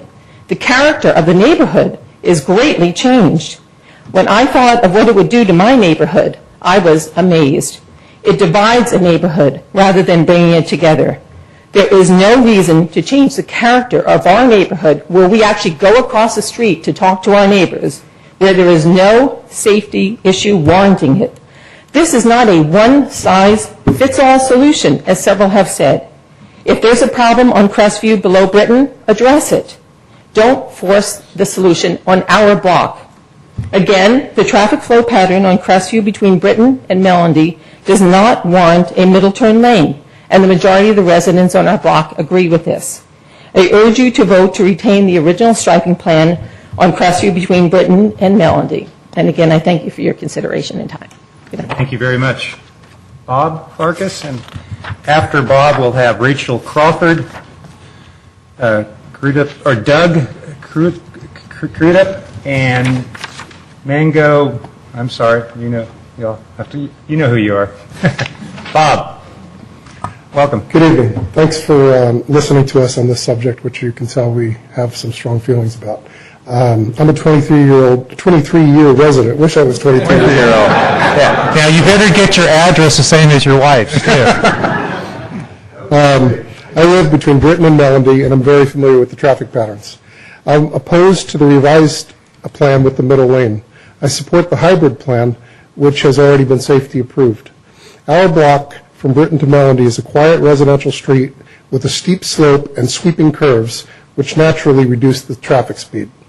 Crestview below Britain is a fairly straight and big downslope to the bottom of the hill. The traffic speeds are highest on this stretch, and the residents who speak in favor of the revised plan live at the base of this hill. Our block has less traffic and slower traffic. The director allowed 3 options at the commission meeting: the original 2-lane design, the revised 3-lane design, and a hybrid with 2 lanes above Britain. I'm speaking in support of the hybrid design. The city's traffic engineer reported that the three-lane design would be the most traffic calming, and as a result, this solution was unanimously agreed to by the commission. All the director's revised design examples are on streets that are straight and flat. 2 are in mixed commercial residential areas. None have the characteristics of Crestview Drive above Britain, sweeping curves and steep upgrades. The most comparable implementation of the three-lane approach is in Redwood City and Alameda. It is engineered with raised buttons, not garish orange paint, in the revised plan. It has a bike lane on both sides, and it has left-hand turn lanes engineered at several busy intersections. The existing solar-powered speed detectors placed along this three-lane design attest to the fact that it hasn't been fully effective in achieving the desired traffic speeds. The three-lane road changes the character and feeling of the neighborhood. It becomes a divided road. It creates the perception of a busy thoroughfare, and it undoes the sense of neighborhood with those across the street. I do not want the city to change the character and feel of our neighborhood and possibly reduce our property value for no good reason. Remember, there's no documented evidence of safety or traffic problem, especially on our block. We are being swept away with the problem 1 mile away at the bottom of the hill. Please direct the director to adopt the original or the hybrid option, or to gather evidence to support the need of the three-lane approach. Thank you very much, Bob. Rachel Crawford? Hi, welcome. Thank you. Mayor, council members, my name is Rachel Crawford, and I live at 954 Crestview Drive. That is between Britain and Melendy. I am in favor of the original plan, and I am opposed to the revised plan. My reasons are 3: safety, aesthetics, and cost. I'm concerned with that the center turn lane will in effect be a passing lane, and I fear for people having head-on collisions going up the hill, not being able to see, maybe someone coming down the hill thinking, oh, I have an extra lane next to me, I can go a little bit faster because if anything's in my way, I can just jump into that lane. I don't think that it will accomplish the slowing down of traffic that it has been said that it will. I've lived on Crestview Drive for 8 years. I am at home. I'm a stay-at-home mom. I take care of an 8-year-old, a 6-year-old, and a 3-year-old, so I'm in and out of my driveway about 10 times a day, turning left, turning right, driving all over Crestview Drive. I feel that I have a great deal of experience observing the traffic, and I do not feel that the revised plan will accomplish what it is purported to accomplish. To say that it will help safety, I don't think it's true. The second would be aesthetics. Included in aesthetics is not just the color of the paint, but as others have said, the impact on the neighborhood, on the community, and also the impact on property values. It doesn't seem like it's worth it to try to, put forward a plan that will impact property values and a sense of community.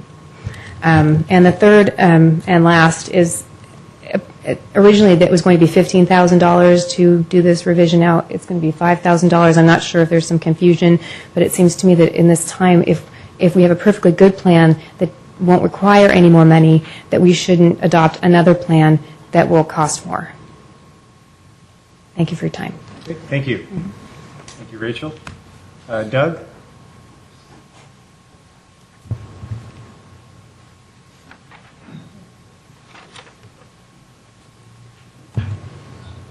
Hi, I live on Lower Crestview, and I just wanted to bring to your attention, as you mentioned, specifically that you come and pick up speed when you used to drive on Crestview, coming around the curve, heading up the hill.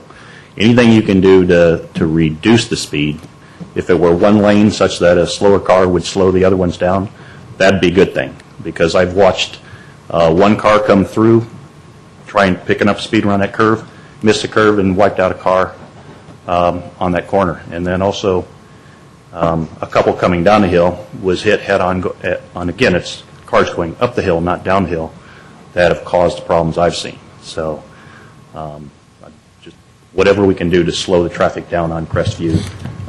If it's one lane, it slows it down, and people will head over, take Edgewood down instead of cutting through, then that's a good thing. Great. Thank you very much. Okay. Mano, please. Welcome. Can you help me with your last name? Sorry. My name is Manoj Bhatnagar. I'm a resident between Britton and Melendi at 926 Crestview Drive. I've lived there for 11 years, and I'm in favor of the original plan. I'm opposed to the revised plan, primarily for safety. I have to load my kids into the car every day to get them into school, and it's not possible to do it always from the sidewalk side. Reaching into the car seats, you have to bring the kids around to the street side. And the way the curve is shaped, I want the cars away from the parked cars to give me a little bit more gap. There's been many times where I'm reaching into the car with my back to traffic, and I hear the cars thumping through the yellow reflectors on the middle lane. So paint whatever you want on the roads, people will just wander around everywhere. And without that separation, I don't feel safe. I want that extra separation. I'm opposed to the middle lane. I think a bike lane is a very effective way to narrow the lane, give more aesthetics to the neighborhood, provide more services to the neighborhood, and would make it much safer. Also, that separation helps. From my particular driveway pulling out onto Crestview, having the cars closer into the driveways is going to increase the chances of accidents. I make that left turn every day on Crestview Drive. I don't have any problems with having it just be a two-lane. I actually prefer that traffic comes to a stop when a car needs to make a left. It encourages people to slow down and come to a stop and be aware that this is a residential neighborhood. Creating extra lane just encourages people to speed. Great. Thank you very much. Okay, anybody else who has not spoken yet would like to speak on 9A here? I'd like to speak, Mr. Mayor. Oh, Mr. Griselli. And you state your address, your age, social security number. I live at 961 Crestview Drive. I've lived there for 27 years. Not as long as the Hoffmans, but pretty close. You've heard all the arguments tonight. I think the majority of the residents on the properties from Britton to Melendi, I think you've gotten the feel of what we're doing. The plan's going to create an extra lane. It's going to be tempting for folks to take the center lane if you use the revised plan going both up and down. It's going to be a passing lane. The original plan can be adjusted. If we need to in the future, we can adjust it. Once you put that center lane in, now we're maybe $5,000 to put it in, but it's going to take more than that to take it out. We look at the biggest danger, as the gentleman just spoke, actually, and made my point. The parked cars in the house, we want to keep the folks coming on that road away from the parked cars and away from our streets, or away from our houses. And that's, to me, one of the most important, if not the most important item. All the examples that Mr. Weil has given, quite honestly, have been on flat streets. I've seen it on flat streets. In front of Sequoia Hospital, it works great because you're taking a left to go to Edgewood. It works great, but it doesn't have a hill, and we have hills. And bicyclists, believe it or not, go up that hill. Because I'm there a lot during the day, they actually go up that hill. And if we put a center lane, therefore making only a 12-foot lane, there will be no place for the cars to go. They'll have to go around them. They'll have to go in that center lane, which is just going to defeat the purpose. Relative to Mr. Ravano's comments, I believe it's absolutely correct. This is a two-part issue, not a one-part issue, in my opinion. It's not an original or a revised. It's a lower and an upper. It's been said before. The lower, the folks down there want the revised part of that. Let's do that. The upper part, I think you've heard, folks want to keep it the way it is with that extra lane, not put that center lane in. We can do that too. I can't believe it costs more money if we have a hybrid of it. So thank you for your time. Appreciate your counsel on it. Great. Thank you very much. And just to clarify to the public, Mr. Griselli is speaking as a citizen, as a resident of Crestview, not as a council member. He also likes to be on TV quite a bit, so that he gets up there. Please, come on up. And you could fill out a speaker card after, and anybody else who would like to speak is welcome. Hi, welcome. I'm Esther Hilferty, and I live at 921 Crestview Drive. And I just want to add, I feel for safety, I prefer the traffic more toward the center than toward my property, because backing out, it allows me more safety. I have never, and I've been there for 43 years, I think is longer almost than anybody, and I have never had a problem turning left into my lane, or into my driveway. So the farther you can keep it from the properties, and eventually maybe add bicycle lanes. That's what I'm for. So I guess the closest one is the first plan, certainly not the second revised. Great. Thank you very much. Again, if you could get a speaker card to our clerk, that would be great. Please, you're welcome to speak. Come on up.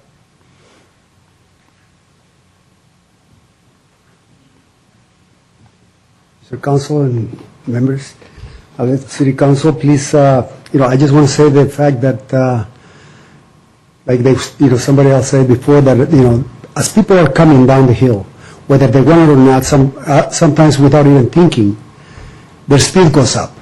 And proof to that is that most of the time people get tickets, and the Hawaii Patrol and the policemen are waiting down the hill, waiting for people to come down. That's where most of the speed, is coming, people speed up. If the traffic is getting closer to the cars, as they're coming down the curve, they're going to speed up more, and they're not going to have enough room to skip somebody getting off the car or getting into the car, and they're going to get into the cars more. Like I said, I had 5 cars smashed, and I had 2 dogs killed. So, unfortunately, it's a busy street, but the fact that it's wide enough, I think it makes it for the drivers to be closer to the midline and have a way to avoid, the cars. So, again, I just support the original plan. Thank you very much. Okay, thank you. Anybody else? Please come on up. If you have not spoken, you... I haven't filled out a speaker card. I'll do it later. Okay. I'm not going to reiterate the points made. I'm very much in favor of the original plan for the primary reason, safety being you've got to keep the cars towards the center away from the curve. But I do want to make the point that the dividing line shouldn't be between Britain and Melody. I live on the other side. I live between Edgewood and Britain, but towards the top. And if there are special needs that would warrant a turning lane, it needs to be recognized that the dividing line should not be at Britain, but just at the very bottom. And I think most folks within my area would second that point. Great. Okay. Thank you very much. Again, anybody who has not spoken would be welcome to do so. Please come on up. Hi, Shiva Mamari, 901 Crestview. I have lived in San Carlos for 15 years, 8 of which has been on Crestview. I think I'm pro the original plan. The revised plan, the false sense of safety by having a center lane. I can tell you an experience. My sister is a civil engineer at the Caltrans, and she's worked there for 20 years doing traffic engineering. The state of they had a lawsuit for a safety lane in San Mateo County that they just lost, and the reason was that there was a cross street, a false sense of safety, and a teenager just walked into the cross street and was actually hit and fatally, and they lost a $9 million suit. So let's be wise about putting something there that in the future may cause us to think that there's a false sense of safety, and then we would have something more expensive to deal with. I just wanted to bring that to everyone's attention. Thank you. Thank you very much. Again, if you could get a speaker card back and turn it into our clerk, that'd be great. Okay, anybody else that has not spoken, please come on up. Please first, and you're closer, so you get priority. Come on up. Cynthia Motters. I live at Crestview between Britain and Melody. Just want to reiterate that I support the original plan and against the revised plan, and especially given all the bicyclists that I see up and down that street, I can't imagine if you make it even more narrow what might happen. Thank you. Thank you. And we have someone coming up here, please. My name is Tim Vale. I live actually on Edmond, which is at the bottom, and have been turning into my street several times and coming down the hill. And it is pretty scary when you come down that hill and somebody's behind you, and the road is wide, and you sort of move over, and they move over, and then they pass you on the right and whatever. So it's a problem, and the speed is also a problem. The thing that I would like to have, at that intersection, which is at Edmond and crosses Crestview there, is a pedestrian crosswalk, because kids in our neighborhood and myself and other people go over to the preserve over there and walk, and it's a troubling circumstance to sometimes stand there on that corner trying to get across the street, and people are coming down there doing 40, 50 miles an hour, cutting that corner as close as they can. It's just a natural thing when they come there that they cut that corner because of the way they do, the way they're going onto the freeway and whatever. So if we could do something about that, it would really be appreciated. Great, thank you very much. And by the way, there was a letter, and now your comment on pedestrian walks, as comments have been passed on to Robert Weil. They're not part of what we're voting on this evening, but those recommendations have been passed on, and he'll look at those. Okay? Anybody else? Okay. Will we close public comment? What's on a public hearing? That's right. So we're okay. Okay. Anybody else? That's done? Okay. Let's go to discussion here with council. Who'd like to go first and share some thoughts on this? Mr. Mayor, I'll start. I was leaning one way, but now that Councilman Grisilli spoke, I'm going to go the opposite way. I'm just joking for all those out there. Oh, come on. There's a couple issues that get brought up. I completely do agree that this is two sections of road. I drive Crestview every single day on my way to work and every single day on my way back, and I'm guilty of what Mr. Royce said about speeding up to get up the hill, and I apologize for that. Apparently it's human nature, but that doesn't make it okay. And I feel for those people who live on that street, especially south of Britain, because it is a speedway. Just looking at the traffic counts, it shows it's two different pieces of road. I live on Britain, so it makes sense to go to Britain, turn on to Crestview, and then go to work. I don't really drive Crestview to Melanie that much, since it doesn't make sense for me to. But I do notice how many people turn on Britain, and it really, really impacts that street. So I would, to say a couple things. One, a lot of people speak about the inappropriateness of a turn lane from Melanie to Britain, and that may be true.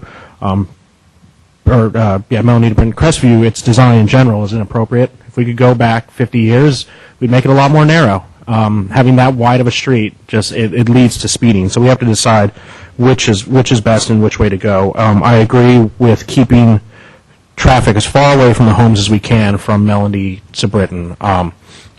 Those corners, they beg to be banked, and I watch people do it, and it's almost like that Seinfeld episode where Kramer adopts a highway and gets rid of some of the lines, and he just goes back and forth because he has the ability to do that, and that's what people do. And I don't think putting the traffic closer to the homes there is appropriate.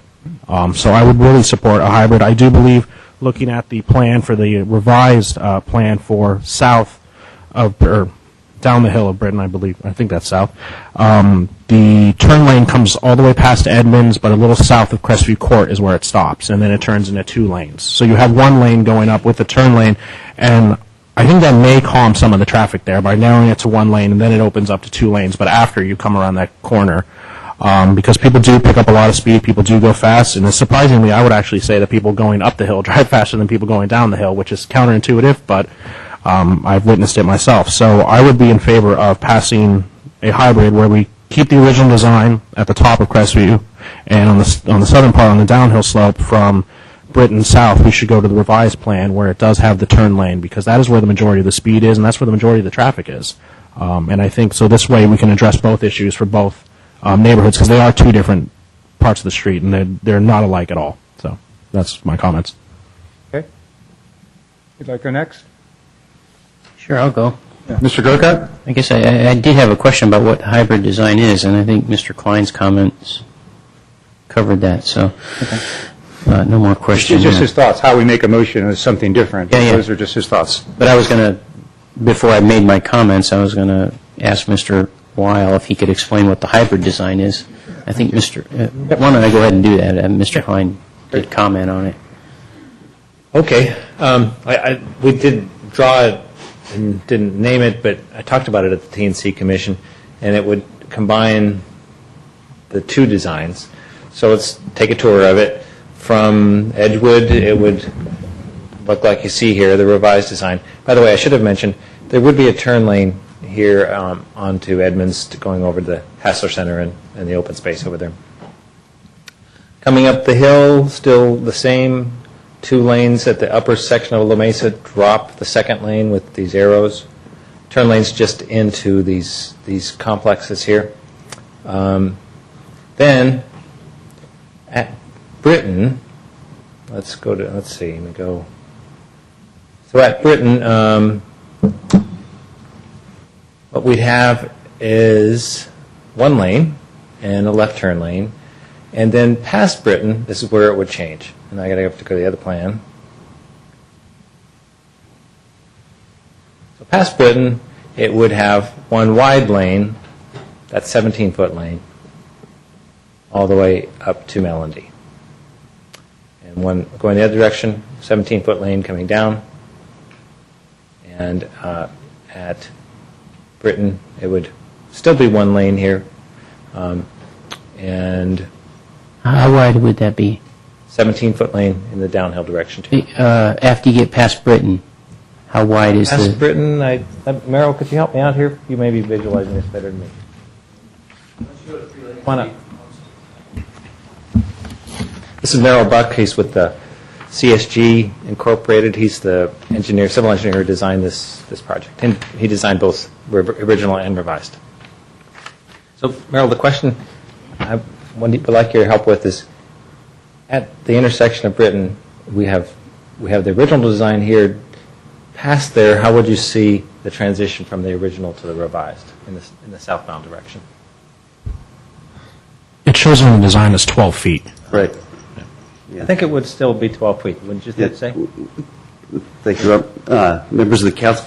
What you have to do is you have to line up your through lane. And so as you're coming down the hill, even though you have 1 lane in each direction, the next block south of Britton, you actually have 3 lanes. You have 2 going up and 1 down. And so you'd have to shift your lane over. So it would be 12, 12, and 12.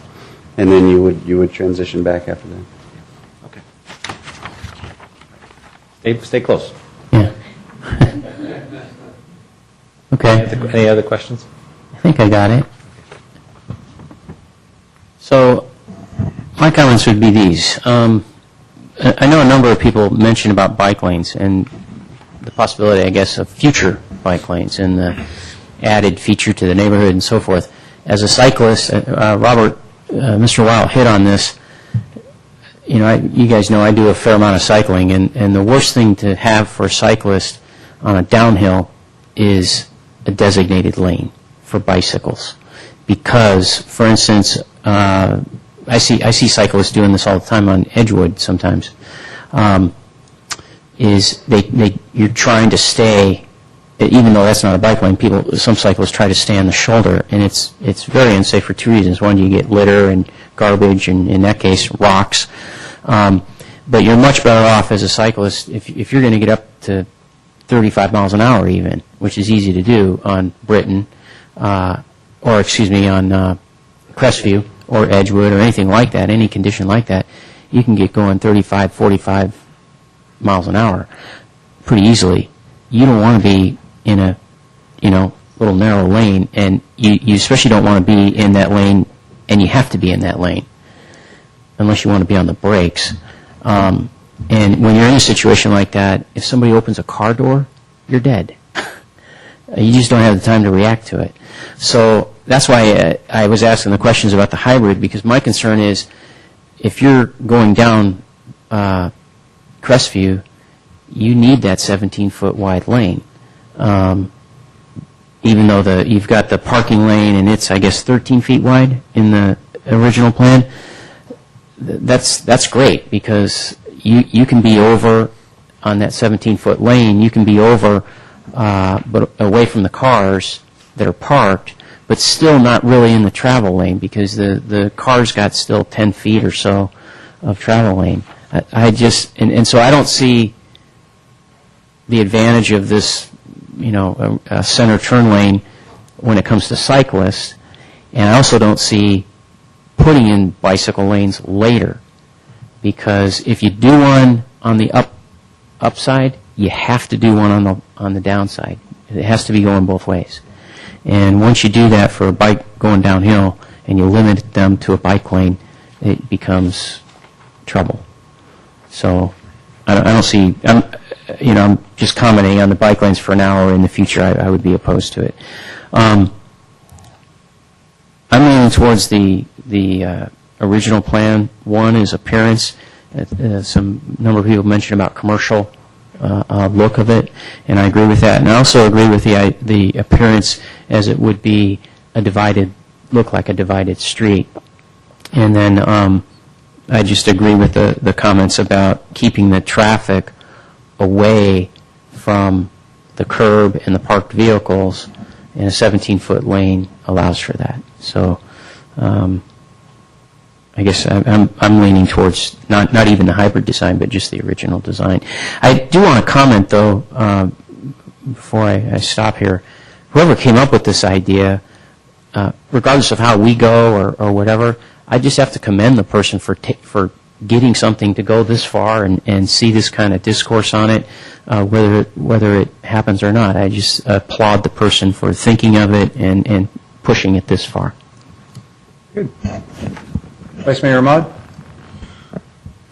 Mr. Mayor, I want to assure everybody that when Bob Grisilli gets on a skateboard, he does wear a helmet. Mr. Walker, I do want to go back to that hybrid, especially on the lower portion, because I wasn't quite certain where there was a turn or... I was confused, too. But these things aren't easy to decipher? Yeah. Let's see. Yeah, you help me too here, Robert. Okay, so we picked up. Okay, here's where we were. So we were going toward Edgewood here. Right. Now, if you go down low from Edgewood to Britton. Edmonds goes to the flat and up the hill. Yeah. So here's that. Here's coming from Britton. It's a 12-foot wide lane. Going past Upper La Mesa, 12-foot wide lane one single 12-foot wide lane going downhill, going south. It's adjacent to two 12-foot wide lanes going uphill. Okay. Past the Lower La Mesa, it stays that way. Down, not till the base of the hill would it flare out into a two-way turn lane. And that two-way turn lane would be in place almost to Edmonds. At Edmonds, it becomes basically a left turn lane. Actually, no, that's still a two-way left turn lane, excuse me, but it can be used for left turns into Edmonds. And then a single lane flaring out to wider pavement past Edmonds. Is that the question? Yeah.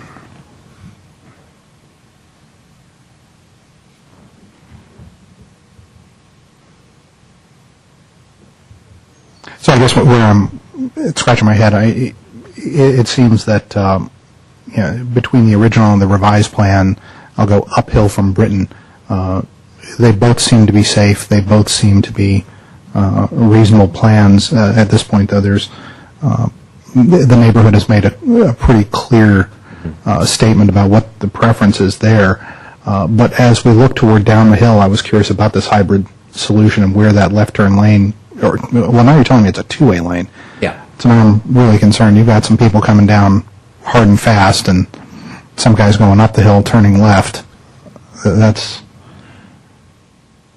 concerning. So. Sorry, I don't quite understand the concern. Well, you're telling me that between Edmond. No, go back. Mm-hmm. Yeah, between Edmond for about that 8-9 house stretch. Mm-hmm. That's actually a two-way turn lane. Right. So. Where have we seen people really turning? Are they coming downhill and going left, or are they going uphill and turning left? Is it about the same? Well, I think we heard from two speakers tonight one for each situation. So somebody who lives, say, in this house, and they're coming from Edmonds, they'd be coming up and say, okay, I'm going to get into this left turn lane, turn into my driveway. Somebody coming from Britton, coming the other direction, say they live at this house, might pull in there and turn there. Also, coming out of their driveway, they'd have the ability to use this as a refuge before merging into traffic. And this isn't part of the plan, but is there a crosswalk or any other type of pedestrian painting that we're expecting at that intersection? No. Crosswalks, just a painted crosswalk by itself, I would not recommend in this situation. because recent studies have shown that just a painted crosswalk in a situation like this would actually be a detriment to safety, particularly for young and older pedestrians, because of the false sense of security it gives. So two-way turn lanes have not shown to be a safety problem. I know they're referred to colloquially as suicide lanes, but the data doesn't support that they are a factor in head-on collisions. Just thinking a little bit out of the box, is there an opportunity to put stop signs at that intersection? That would, the stop sign warrant would be based on volumes of traffic. Are you talking Edmonds and Crestview? Yes, sir. And I would expect there's probably not enough traffic on Edmonds to warrant the stop signs at that location.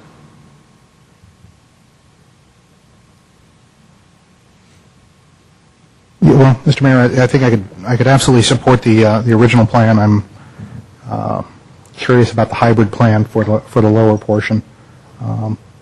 I'd like to know that it would actually make a difference for the people on the lower portion of Crestview.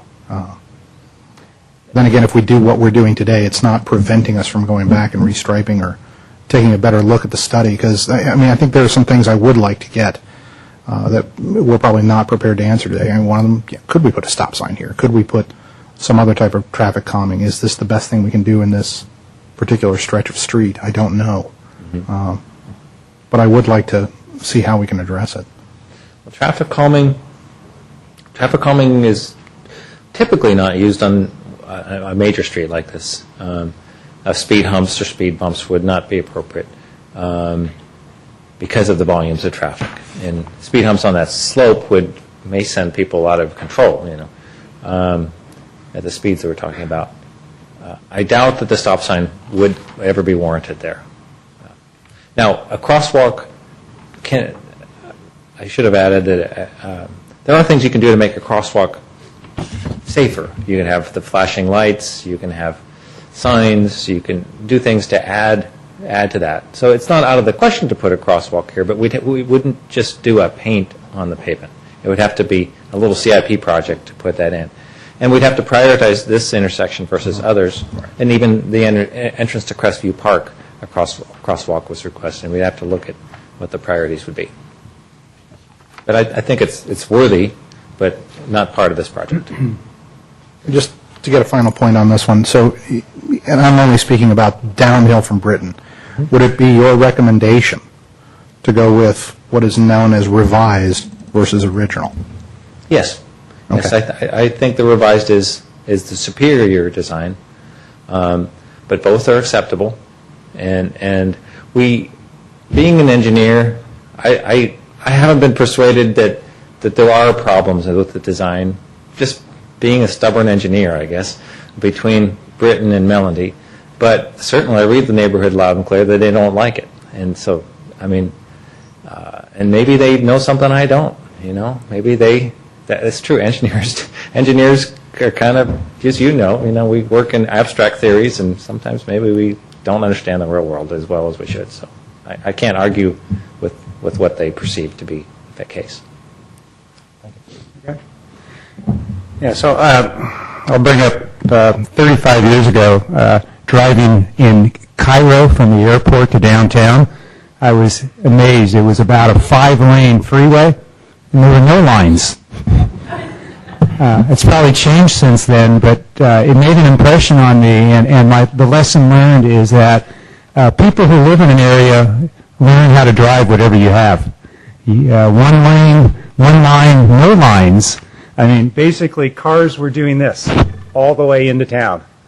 And it works. And I think the lesson here is I think, we're over-engineering a neighborhood street. Center lanes work well for cars to pull in and out of traffic where there's heavy volume. I mean, they're great. We use them all up and down the peninsula. The concept of narrowing lanes makes a lot of sense because it does slow down traffic, and safety's number one. But the public comment talks about backing out of their driveway. They talk about having just traffic and noise closer to their house, to where they sleep, and so forth.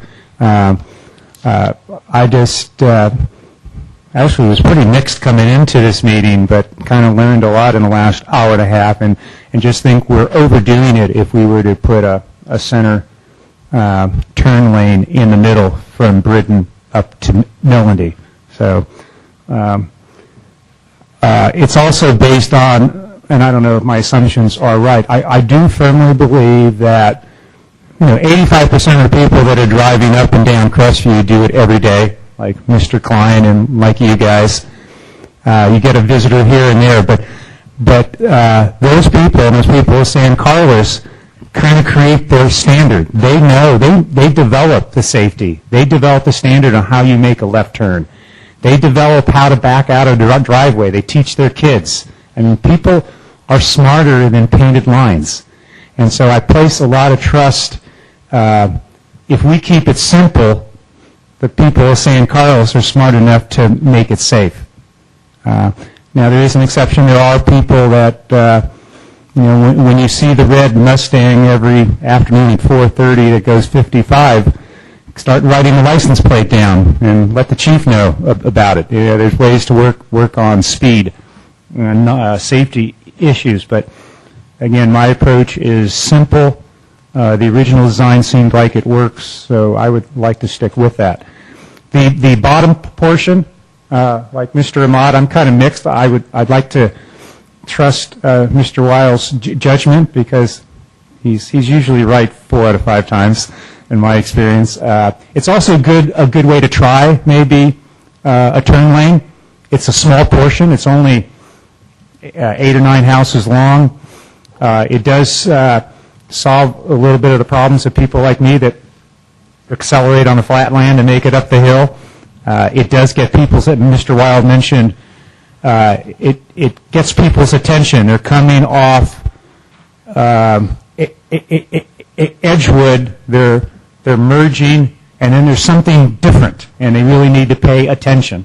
And so I'm not crazy about it, but I do like, let's try it and see how it works. It's only a small strip with a little paint. We could always change it or do whatever with that bottom second. But I think it's probably the best of both worlds.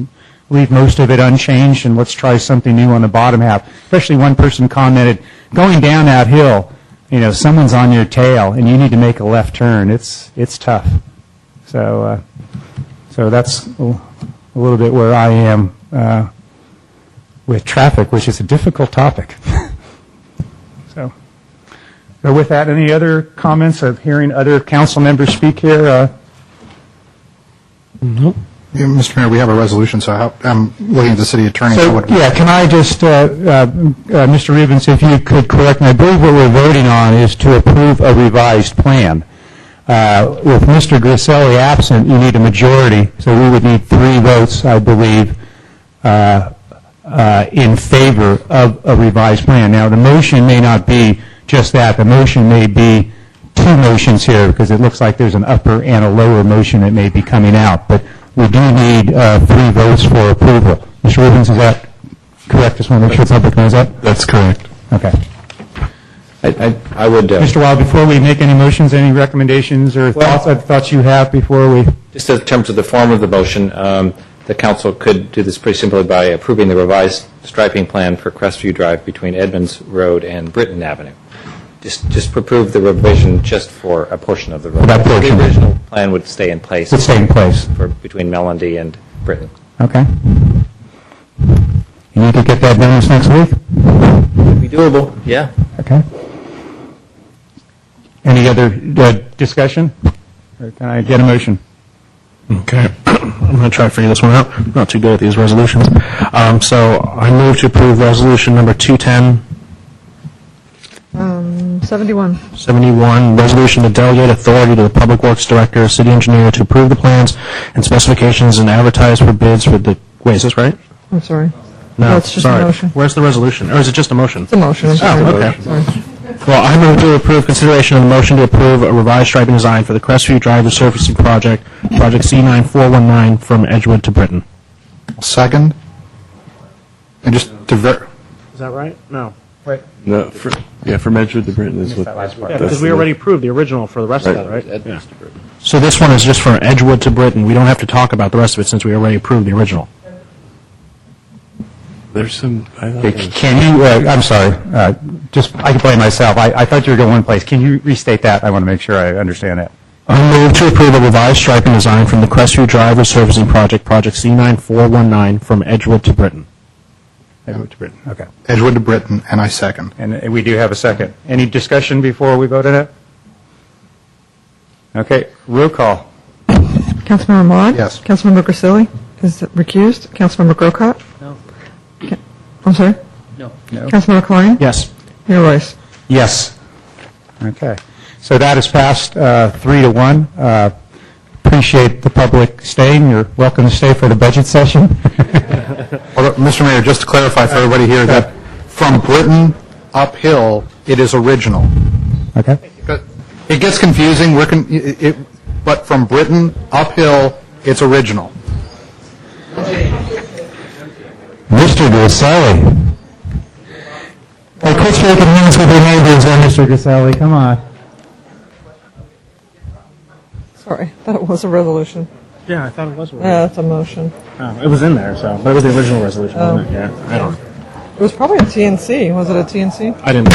No, it was RDA. But, oh well. Oh, the project, the original Yeah, project. the original project. That's why I got confused. Oh, God, Did I miss anything? No. Yeah, nothing. No, but I got to see you skateboard. Yeah, that was great. I heard that. I heard that. Okay, next. Thank you. Do you guys need a 5-minute intermission? Are we okay? No. Are we ready to go? Let's Matthew, go. Okay. Okay, on to 9B. We have Council and RDA approval resolutions adopting fiscal year 2010-2011 annual operating and capital budget for the City of San Carlos and the San Carlos Redevelopment Agency. Mr. Maldi.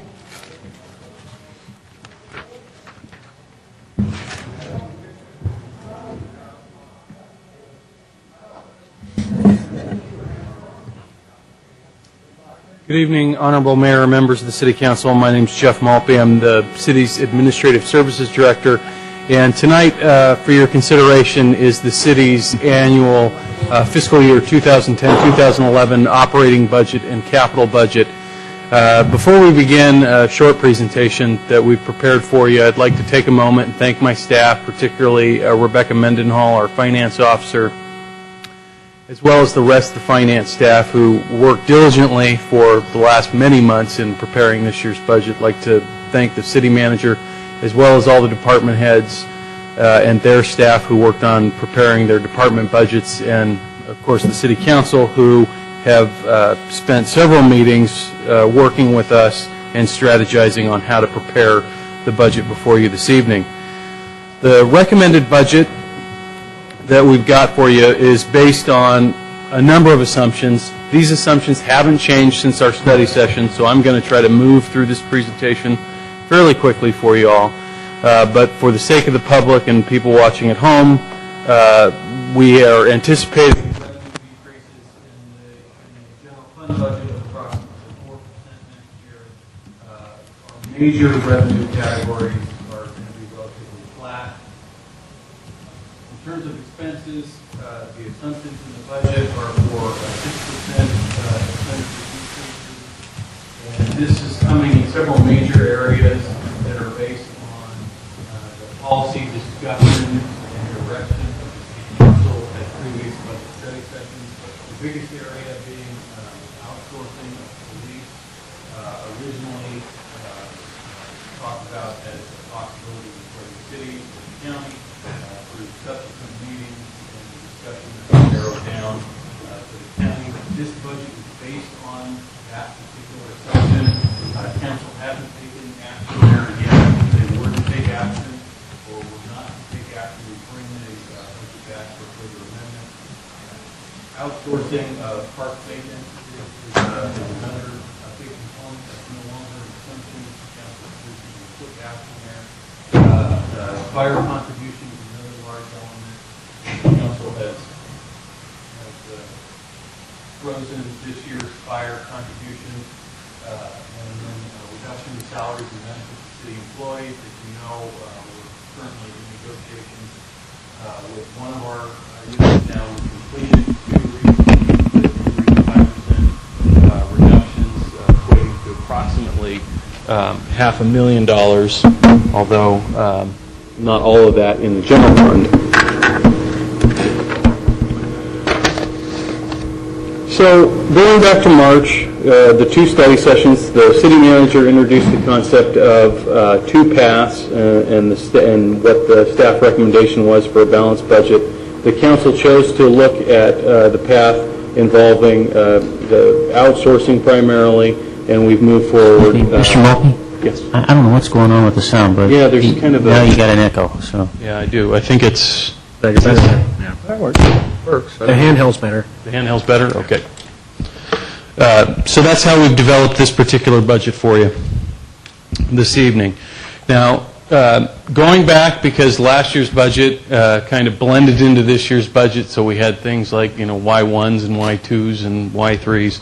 The Y2 cuts took effect at the very end of fiscal year 09-010, which is just for the sake of our discussion going back to just the end of June.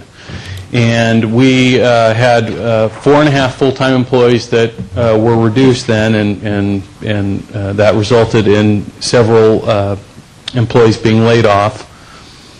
The elimination of the Healthy Cities tutoring program, and that was cut from our budget in coordination with the school district. That was transitioned over to the San Carlos School District. We reduced contract hours, contract hours at the planning counters, as well as hours at the youth center. Looking at fiscal year 2010-2011, the council directed the staff to begin analyzing regional public safety service models as far back as December 2009, and that was after Measure U had failed. The council had, as part of a previous strategic plan, a requirement that the staff come back and strategize with them about how to proceed with the budget and the Y2 cuts depending on the outcome of the election. And that's when the city council began to express an interest in staff looking at the regionalization of public safety. In April, the council made the decision to send a letter dissolving the Belmont St. Carlos Fire Department that would take effect in 2011. In June, the council took action narrowing its possible vendors from 2, Redwood City and the county, to just 1, the sheriff, for providing police services. And then also in June, approved a contract with Kachina Landscape to provide the city's landscape maintenance in parks and medians and other areas. So looking in terms of how this budget was balanced, or nearly balanced, the structural deficit that we started with was $3.35 million. And to close that, the council has taken, or directed staff to take, these particular actions in preparing the budget. The fire freeze, $315,000.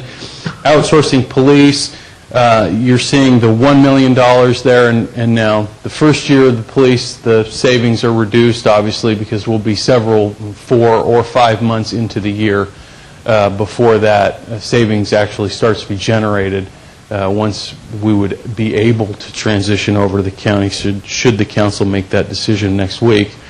ERAF, the council asked us, and for those of you who don't come to every meeting, the ERAF is the Education Revenue Augmentation Fund. That's money that the state of California takes away from local government, cities and counties, to help pay for the state's responsibility in terms of funding education. And it's complicated how school districts do or do not qualify to receive that money. In San Carlos, some of the ERAF money does go to the schools. Others, the schools haven't qualified to receive. The counties hold that money. Our county, San Mateo County, for the past 10 years or so, has chosen to return that revenue to cities whose school districts don't qualify to receive it in any given year or the following year, and there's a formula associated with it. We haven't typically budgeted that because it's beyond our control. It's subject to a whole series of things. The schools may qualify, they may not. The county may choose to return it, they may not.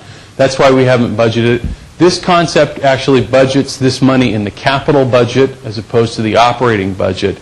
And the council's discussion when they decided to do this was to go ahead and do that, and then on the first year delay the projects until after you've actually received the money and you've got it in your hand. Then from then on, basically you're using last year's ERAF rebate that you've already received to fund next year's capital projects, and therefore bringing in some steady funding to the capital budget without further impacting the general fund operating revenue stream. The outsourcing of parks maintenance, $419,000. The reduction in salaries and benefits, this is just for the groups that have already been completed. You're still negotiating with one of your unions. Two of your unions are coming up here in the fall and should get started in the next month or so. That would leave you with a deficit of approximately $600,000 that we would propose you utilize the unallocated fund balance or this year's savings from the budget. Typically we save between $500,000 and $1 million, and that'll occur again this year from last year's budget.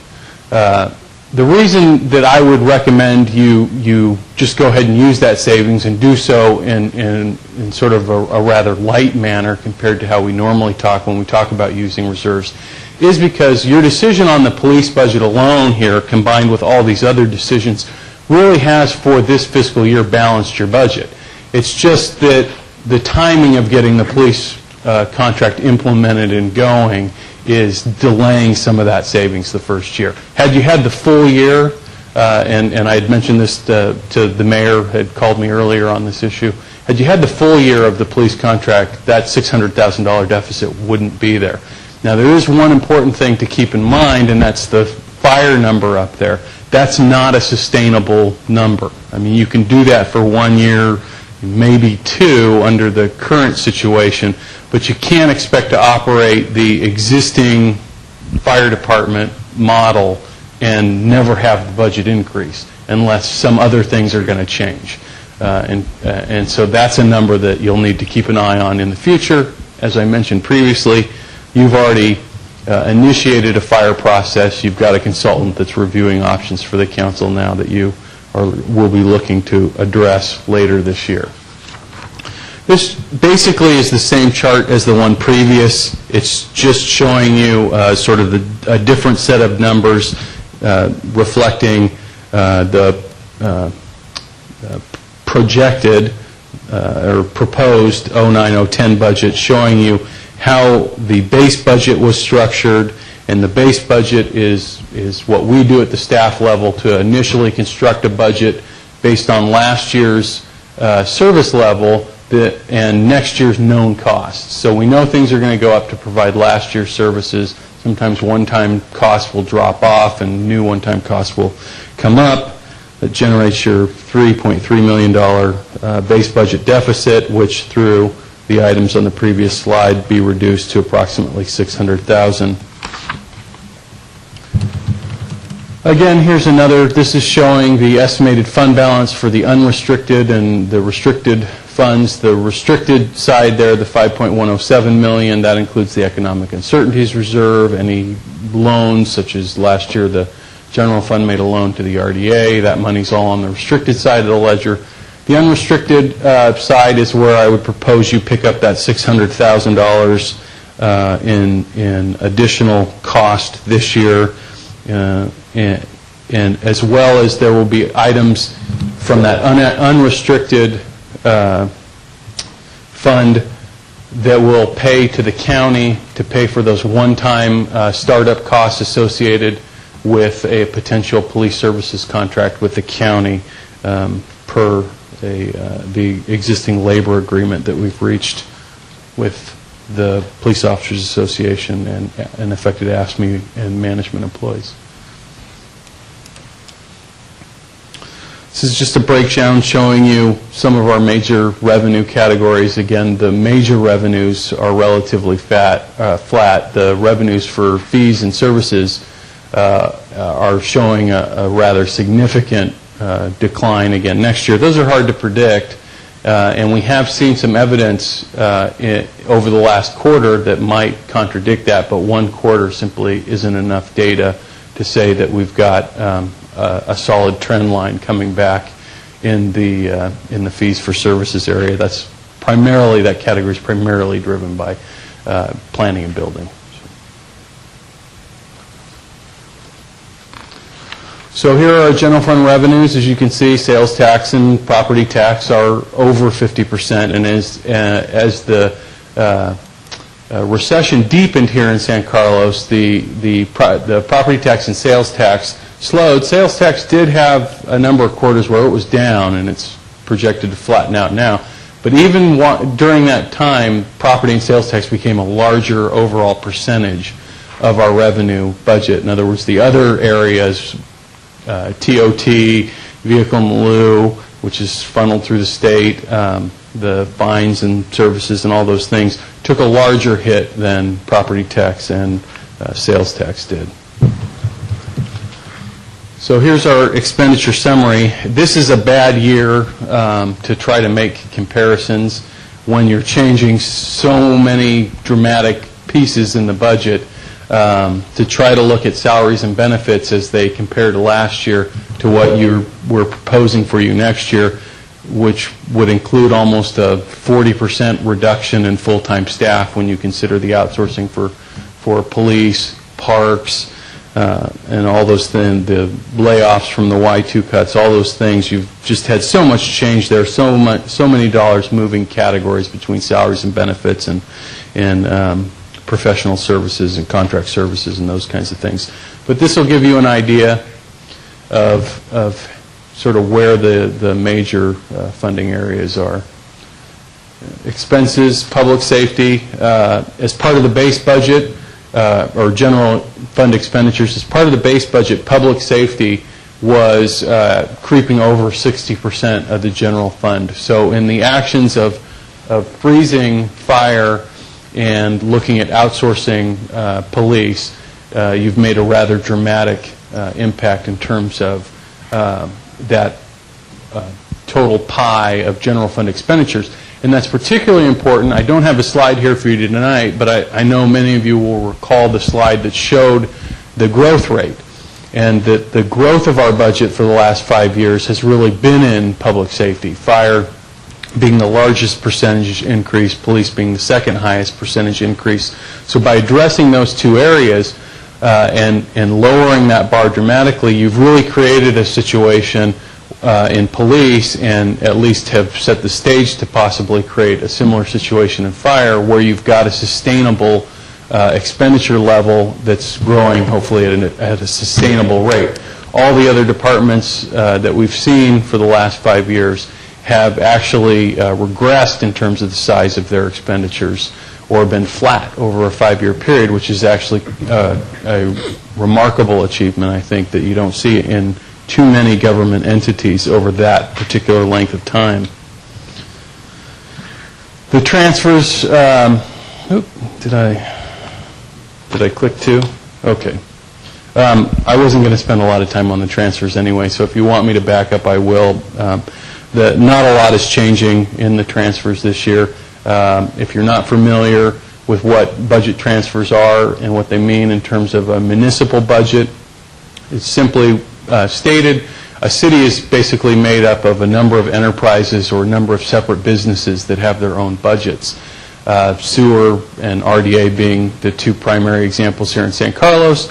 Those entities don't have all their own individual staff members or their own operation and headquarters and facilities, so they are responsible for paying their own way with the general fund for the staff time that they utilize and the facilities that they utilize as well. So the other fund balances, which is the setup from the previous slide, so we've got the wastewater, the Measure A, stormwater, gas tax, capital unrestricted, which is our general fund capital budget, Parks and Lieu, and the RDA funds. And this is just showing you the fund balances that are being projected there. Where you see, sort of the large drops, if you look into the capital section of the budget, you will see corresponding increases in terms of capital projects that are planned for next year. So there really, in my estimation here, is nothing going on in terms of the other funds that is of particular note, with the exception of the fact that next year there are a number of sort of larger capital projects that are scheduled to begin. Before you run away, just on gas tax, we're looking at a significant drop there. That's because of legislative action that eliminated the gas tax and put in the excise fee? No, I don't believe so. I believe that's related. This is all really related to capital project activity in terms of how that money is being spent next year, as opposed to any changes in terms of funding. Okay, thank you.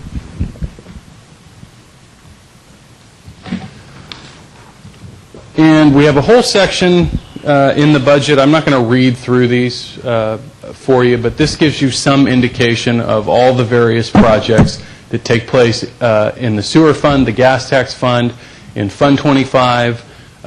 Some projects, such as street resurfacing that we heard about in detail earlier tonight, are annual projects that take place every year with annual funding. They move around the city. They may change slightly in terms of the overall financial scope of those particular projects. Others will be one-time type projects of facility construction or facility maintenance type things. They take place with gas tax money from various funding sources. Parks projects, obviously the synthetic turf project at Highlands Field is a large project where we've received money from multiple funding sources and sort of grant funding sources. The redevelopment agency, which is an agency that has a large fund balance because of bonds that were issued several years ago for the purpose of capital improvement and infrastructure improvement projects within the RDA area. Some of those projects, the Holly Street 101 being a big one, the widening projects, Wheeler Plaza, those kinds of things that the council's particularly familiar with, and some minor library improvements in terms of flooring.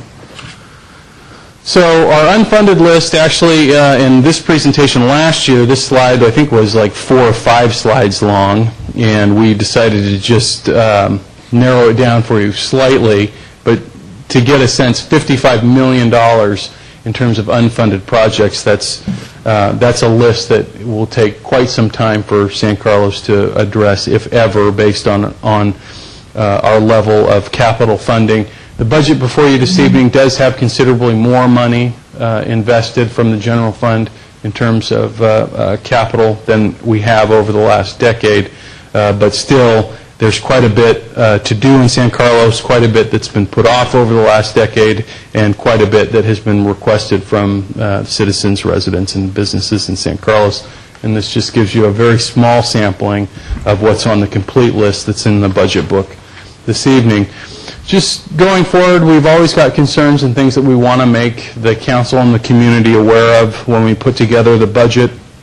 Budget's really nothing more than an educated plan, and in any given year, it's made up of so many different components. Some of those educated guesses are going to be incorrect, or just simply we don't have enough information or data to really accurately predict. And these are some areas where we know there's going to be some changes and some continued financial issues for the City Council to address. Of course, fire being a big one that you're well aware of that we're working on now. Uncertainties with PERS, retirement increases and whatnot. You do have, with the management unit and the confidential unit, agreements to move to actually a third tier of your PERS retirement system, lower the benefit further for new hires. That can't take effect until I believe it's 2012, based on the laws that are regulating pensions. You can only do a new tier every so many years, and we just did one last year, so we need to wait a bit before the next one goes in. We'll continue to watch those costs associated with health care and all the recent health care reform in this country. Area that we need to watch, take a look at the overall economy and what it's going to do. I think one of the magazines I take at home that's a weekly, 2 weeks ago said, the economy was really starting to recover on the cover, and then the following week it says, the economy, where is the recovery? It's a false recovery. So I think all the experts right now are still hedging their bets both ways, trying to watch and see what really is going to be the outcome of this recession, and are we really starting to come through it, or is the recession ready to settle back in for another year or so? The state budget deficits, you've all been on the council long enough to know that trying to predict what the state's going to try to do to solve its own dire and epidemic budget shortfalls is beyond, I think, any of us. All we can tell you is that whatever the state thinks they can get away with, they're going to try to get away with to not have to make tough decisions in terms of balancing their budget. We've got protections under Proposition 1A to try to limit the state from taking further revenue from us. There is another ballot initiative scheduled for November to even strengthen that for municipalities and local governments to protect ourselves from future state raids. But as soon as a law is written, the analysts and politicians in Sacramento will search for ways around that particular law to take our revenue to address their own problems. Drainage issues, parks, projects, streets, buildings, and facilities, those are all the types of categories that are in that capital budget for you. It's a bit of a strange feeling presenting a budget to you in late August. Normally this is something that, as you're well aware, we do in mid-June at the latest. The council in June approved a continuing expenditure resolution for us that's just about ready to expire, and the city attorney can talk a little bit more about this, that it's the city attorney's opinion that really, I think it was 60 days was about the limit we had on that. So we're bringing this budget forward to you now, just a little bit in advance of the police decision. So we're aware of that, and we're prepared to possibly amend it quickly if we had to, based on any decision you might make next week. But we do need to take action on a budget tonight. So with that, I'd be happy to answer any questions you might have. I know all the department heads are here to answer any questions you might have about their specific work programs or budgets. I know you've heard this time and time again for many months, so thank you for being patient and hanging in there with me this evening. Great. Thank you very much. So any questions first? Anybody? I have none. General question? Yeah, I have one. I was trying to understand the one area that stuck out to me when I was looking at this. You had it up on the slide, is the increase in expenditures for operations and in capital outlay. It was at $6 million, and then it's up to $9.5 million. And then I was comparing that, just as you were doing your slides, to on the capital. Did I pass it? Yeah. I don't know. I didn't notice. That one? That one, right, exactly. Operating and capital outlay. So, I'm sorry, I didn't quite pick up your question. What's driving the increase there on those figures? Outsourcing the police, right? Is it? Yeah, the outsourcing is a big component, because you're moving money from the salary and benefits line item into the contracting line item, which would be part of the operating budget. Gotcha. In addition to that, you're also starting to budget some more money in capital. So right, and that's the capital I saw is at about 550 or so, 550,000. So a small portion of that. Got it. It's a matter of labeling. Yeah, you're gotcha. Right. Look at the salaries dropped. Right. Well, $4 million, right. Okay, thank you. I thought what we would do here, see if everybody agrees here, is let's see if anybody would like to speak on this agenda item first from public, and then we could just go through revenue, just general category, any questions there, and then expenses, we could go through the half a dozen departments. If anybody has questions, we'll go through one at a time. Mr. Mayor, if I could suggest, I didn't hear any questions anywhere on any of this. Any questions? I think if the public would like to speak, and then if anybody else has any, just a suggestion. Okay. Yeah. I don't know that we need to go to the detail because we've read it. Okay. Well, I have. I'm sure everybody With else that, has too. so anybody would like to speak on this? Yes, please, come on up. Brian, Randall, come on.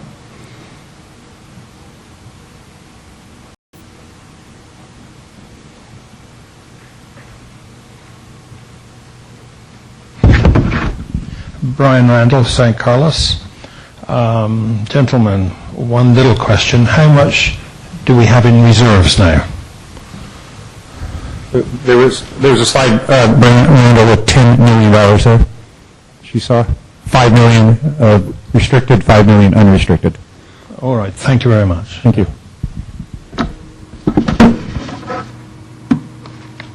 Anybody else? Any questions? Okay. I have one. Can I just ask one simple one? To the mayor. Do whatever you want. No, just clarification. It deals with healthy cities. And so my interpretation in our December meeting when we went through budget, Jeff, you could help with this. My understanding is, of course, we transferred that responsibility to the district, and I think we eliminated 1.5 or 1.6 people that were our people that I guess were transferred, of course, to the district. So for Park and Rec, we show $80,000. Just to clarify that, we had, I believe, the net number is about $40,000 because our expenditure last year was $80, school funded $40. It's really a net. If you looked at both the revenue and expenses cost, as a base for the past year of $40,000. So my question is there still any liability or any funding to be a partner? Are we still a partner in funding something back to the school, or have we just released it to the school and they basically have full responsibility and there's no more funding? So I'm just trying to clarify.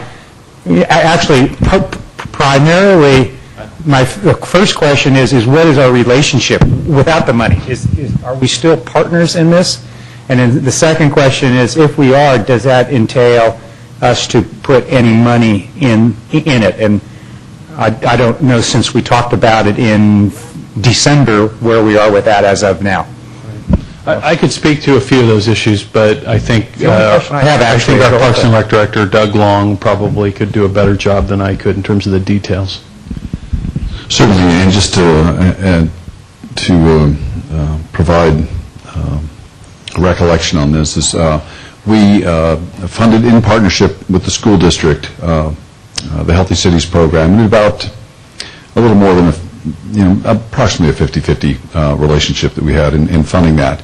But through the Y2 cuts, we recommended that that program in total be transferred to the school district, and we would no longer partner with that, nor would we fund that from the general fund, was the plan when we proposed the Y2 cut. That was subsequently adopted by council, and at this point we have no provisions to partner or to help fund that program. Okay, so that decision was made not to fund for this next year? That's correct. Okay. My interpretation was a little different. Again, that we transferred it and we removed the people, but we didn't discuss funding.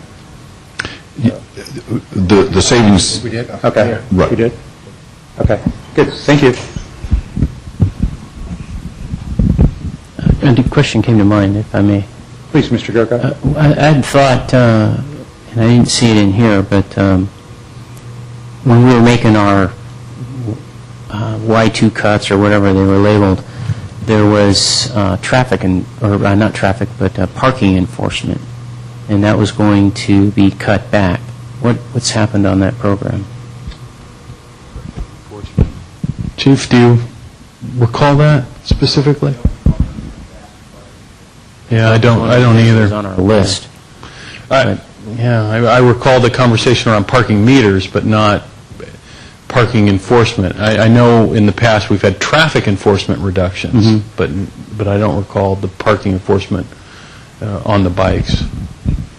I'm not talking about on the bikes. I'm talking about my impression was the scooters. The scooters. Yeah, exactly. And I still see that happening, so I was just curious about it. So, okay. Any other questions? And hear a motion?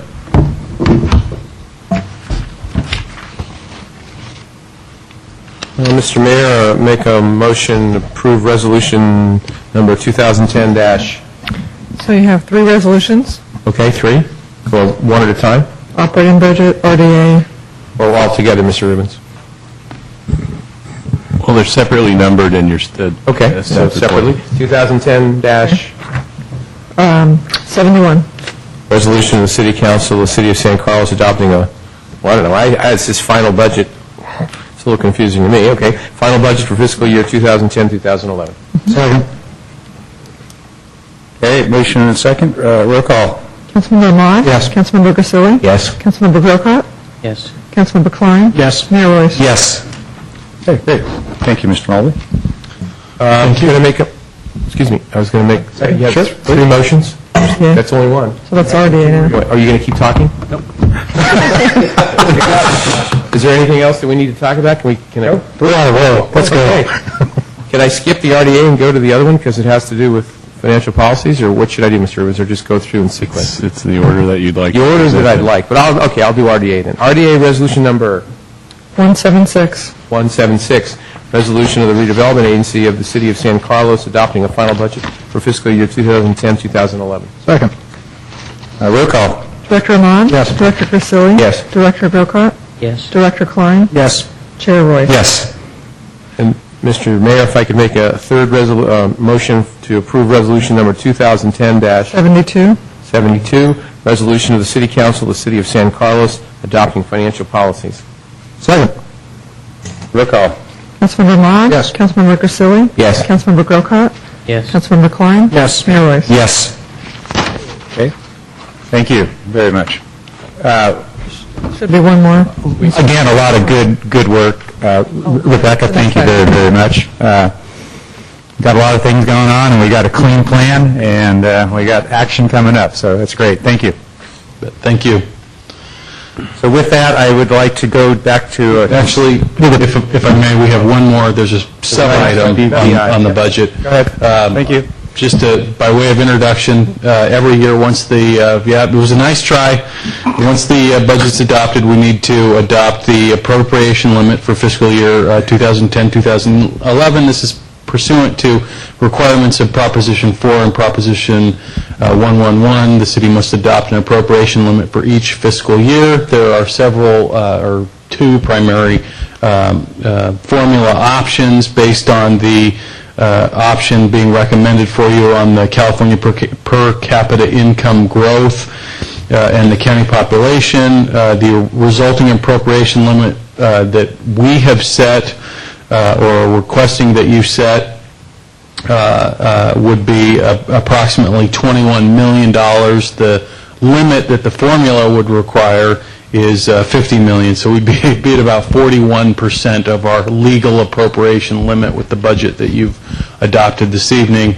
Again, this is pro forma legal requirement that goes along with the adoption of the budget each year. I'd be happy to answer any questions you might have.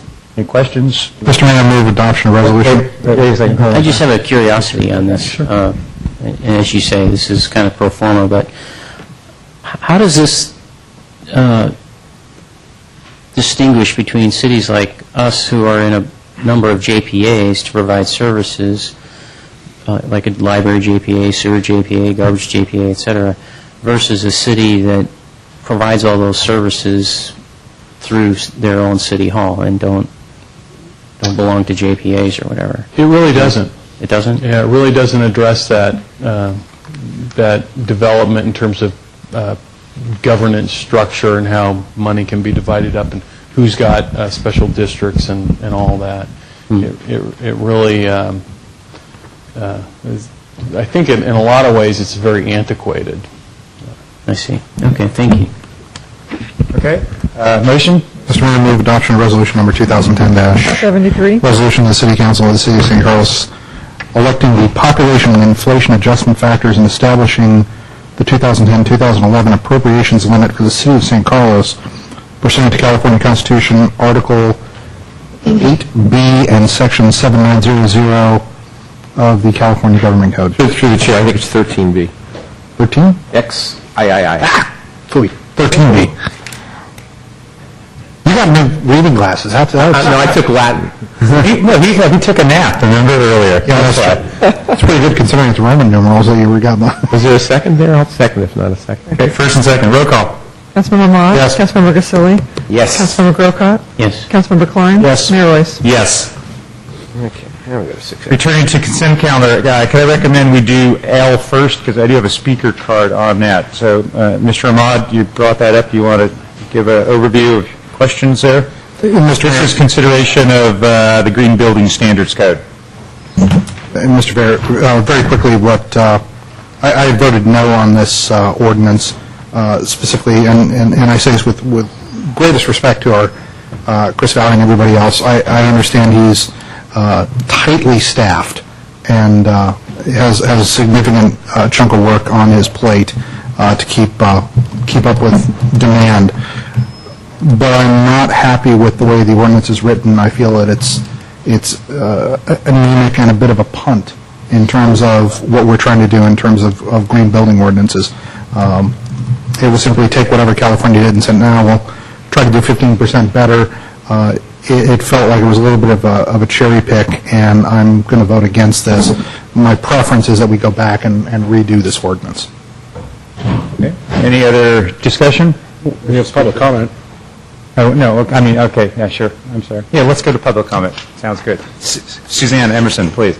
Thank you for being patient. Of course, you're very interested in Crestview, I'm sure. Anytime. I've learned a lot about traffic and turning this evening. I have actually 4 comments, and I'll try to work through them pretty quickly. The first is I just wanted to make it really clear that if you scrap away the top 6 pages of fluff on this proposed ordinance, all it really boils down to is 15% better on your Title 24 report, and then what the state has come up with in terms of requirements for new construction. And those requirements in terms of no multiple shower heads do not apply to major remodels, only apply to new construction, and are not applicable even under this ordinance. Also, that there's a discussion in the ordinance and the staff memo about flexibility, and I wanted to clarify that there is no flexibility to Title 24. There's only one way to show that you're 15% better than Title 24, and that's by having a Title 24 report that says on it you are this many % better than Title 24. All right? The only way you do that is you get one of these types of software that's approved by the California Energy Commission, and it models the home, the size of all the walls and the windows, and how much insulation you have, and how efficient your furnace is, and it runs through this computer model and tells you either you meet Title 24 or you don't. And if you meet Title 24 and you're better than Title 24, it tells you what percentage over you are. Okay? There's no option under Greenpoint or LEED or any other program that I'm aware of to prove that you have better than Title 24 in any other means. If you get a Greenpoint rating, you'll be required to get one of those Title 24 reports saying you're 15% better. So if we're saying, oh, well, this ordinance would provide flexibility, well, it's like telling my kids they got to eat their stack of peas or their stack of peas plus some carrots on top. Either way, you got to get that report saying you're 15% better. So there's no actual motivation for anybody to do Greenpoint or LEED under this ordinance. Third issue, Councilmember Ahmad raised the question at the last meeting of whether or not Greenpoint raters and LEED APs are insured. There is no requirement from Build It Green that the Greenpoint raters carry any particular level of insurance. What we have seen from some cities is that in order to when they have a Greenpoint requirement, they require that someone be on their approved list of contractors or raters. And the city, if they wanted to, this city could require that that raters have a certain level of insurance in order to get on the city's approved list if we wanted to go that direction. There are also quite a few general contractors and licensed architects who are Greenpoint raters as well, which is a different direction we could go. I haven't seen any municipalities say your rater also has to be a licensed architect or general contractor. Just that those are options that are available out there. And third, I understand that there were at least some council members who voted a couple of weeks ago to move forward with this under the theory that we just don't have money to do anything else. We don't have money to pay for the building department to have any kind of a robust green building program. If that's the direction that the city council is going to take, I would really like to see the council ask the staff to come back a year from now and let them know in concrete numbers what would it cost. If we're going to have this a robust program and have it verified in-house, what would it cost for the building department to do that? Or if it's going to be outsourced, is it going to increase the cost to the building department? And do we have estimates from other cities of how much it costs to do that? Thank you. Thank you very much. Anybody else like to speak on this? Okay. Any discussion? Through the chair, I said pretty much what, I'm not going to go into what I said last time, but just to quickly clarify, I agree with Mr. Ahmad where that what we're doing right now isn't that great. It's pretty moderate. I understand that. I agree with the speaker, but I'm still going to vote for this because I do believe we need to give our building department a year to get a feeling for this, come back to us, tell us what the costs are, tell us what we can do more, tell us what's working, tell us what's not, tell us how the building community is reacting to it and how the private citizens are reacting to it. So I think this is a one-year fix, or not even, this is a one-year ordinance in that we could look at this in a year, we can go back and we can beef it up where it makes sense and maybe take back where it doesn't.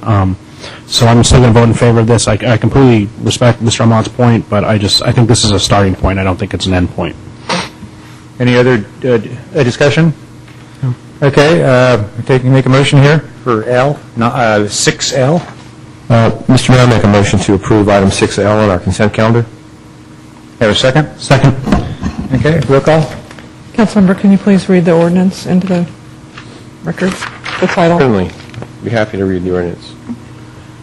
Make a motion to approve ordinance number 1422, an ordinance adopting the 2010 California Green Building Standards Code, in parentheses, Cal Green, Part 11, comma, with mandatory Tier 1 energy efficiency provisions and amendments and modifications, and adding Section 15.04.125 as San Carlos Green Building Ordinance. Second. Thank you. Okay, roll call. Councilmember Ahmad? No. Councilmember Grisilli? Yes. Councilmember Grocott? Yes. Councilmember Klein? Yes. Mayor Royce? Yes. Okay, Mr. Grocott, you want to take all at one time or whatever, F, G, and J, I believe? Well, we can So we could vote one at a time, I guess. Yeah, I think we can take F and G together, I believe.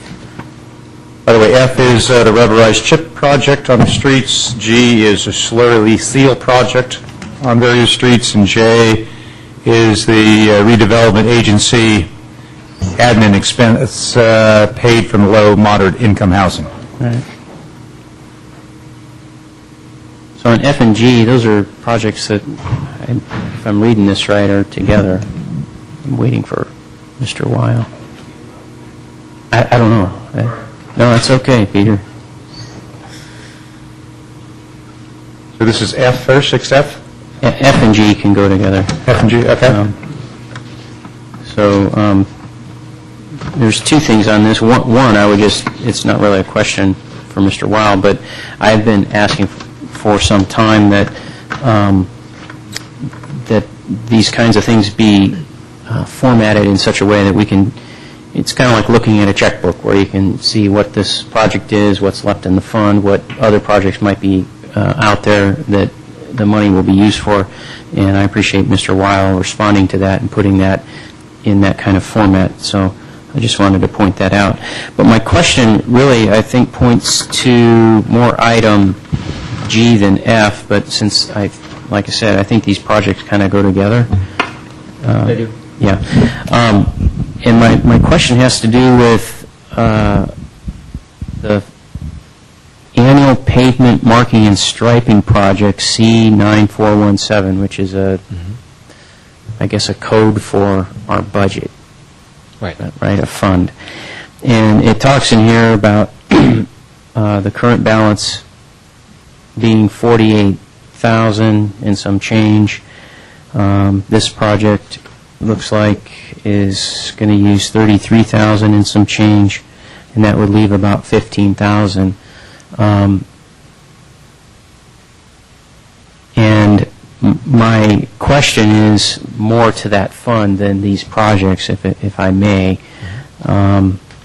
And that is, I had brought up before that the downtown project that we did, the striping is failing, and I think we need to do something about it. I don't think that we can take action on it now, but I wanted to pull this project because of it outlines this funding, and at least point up to the council that I think we need to do something about the downtown and the striping that's failing.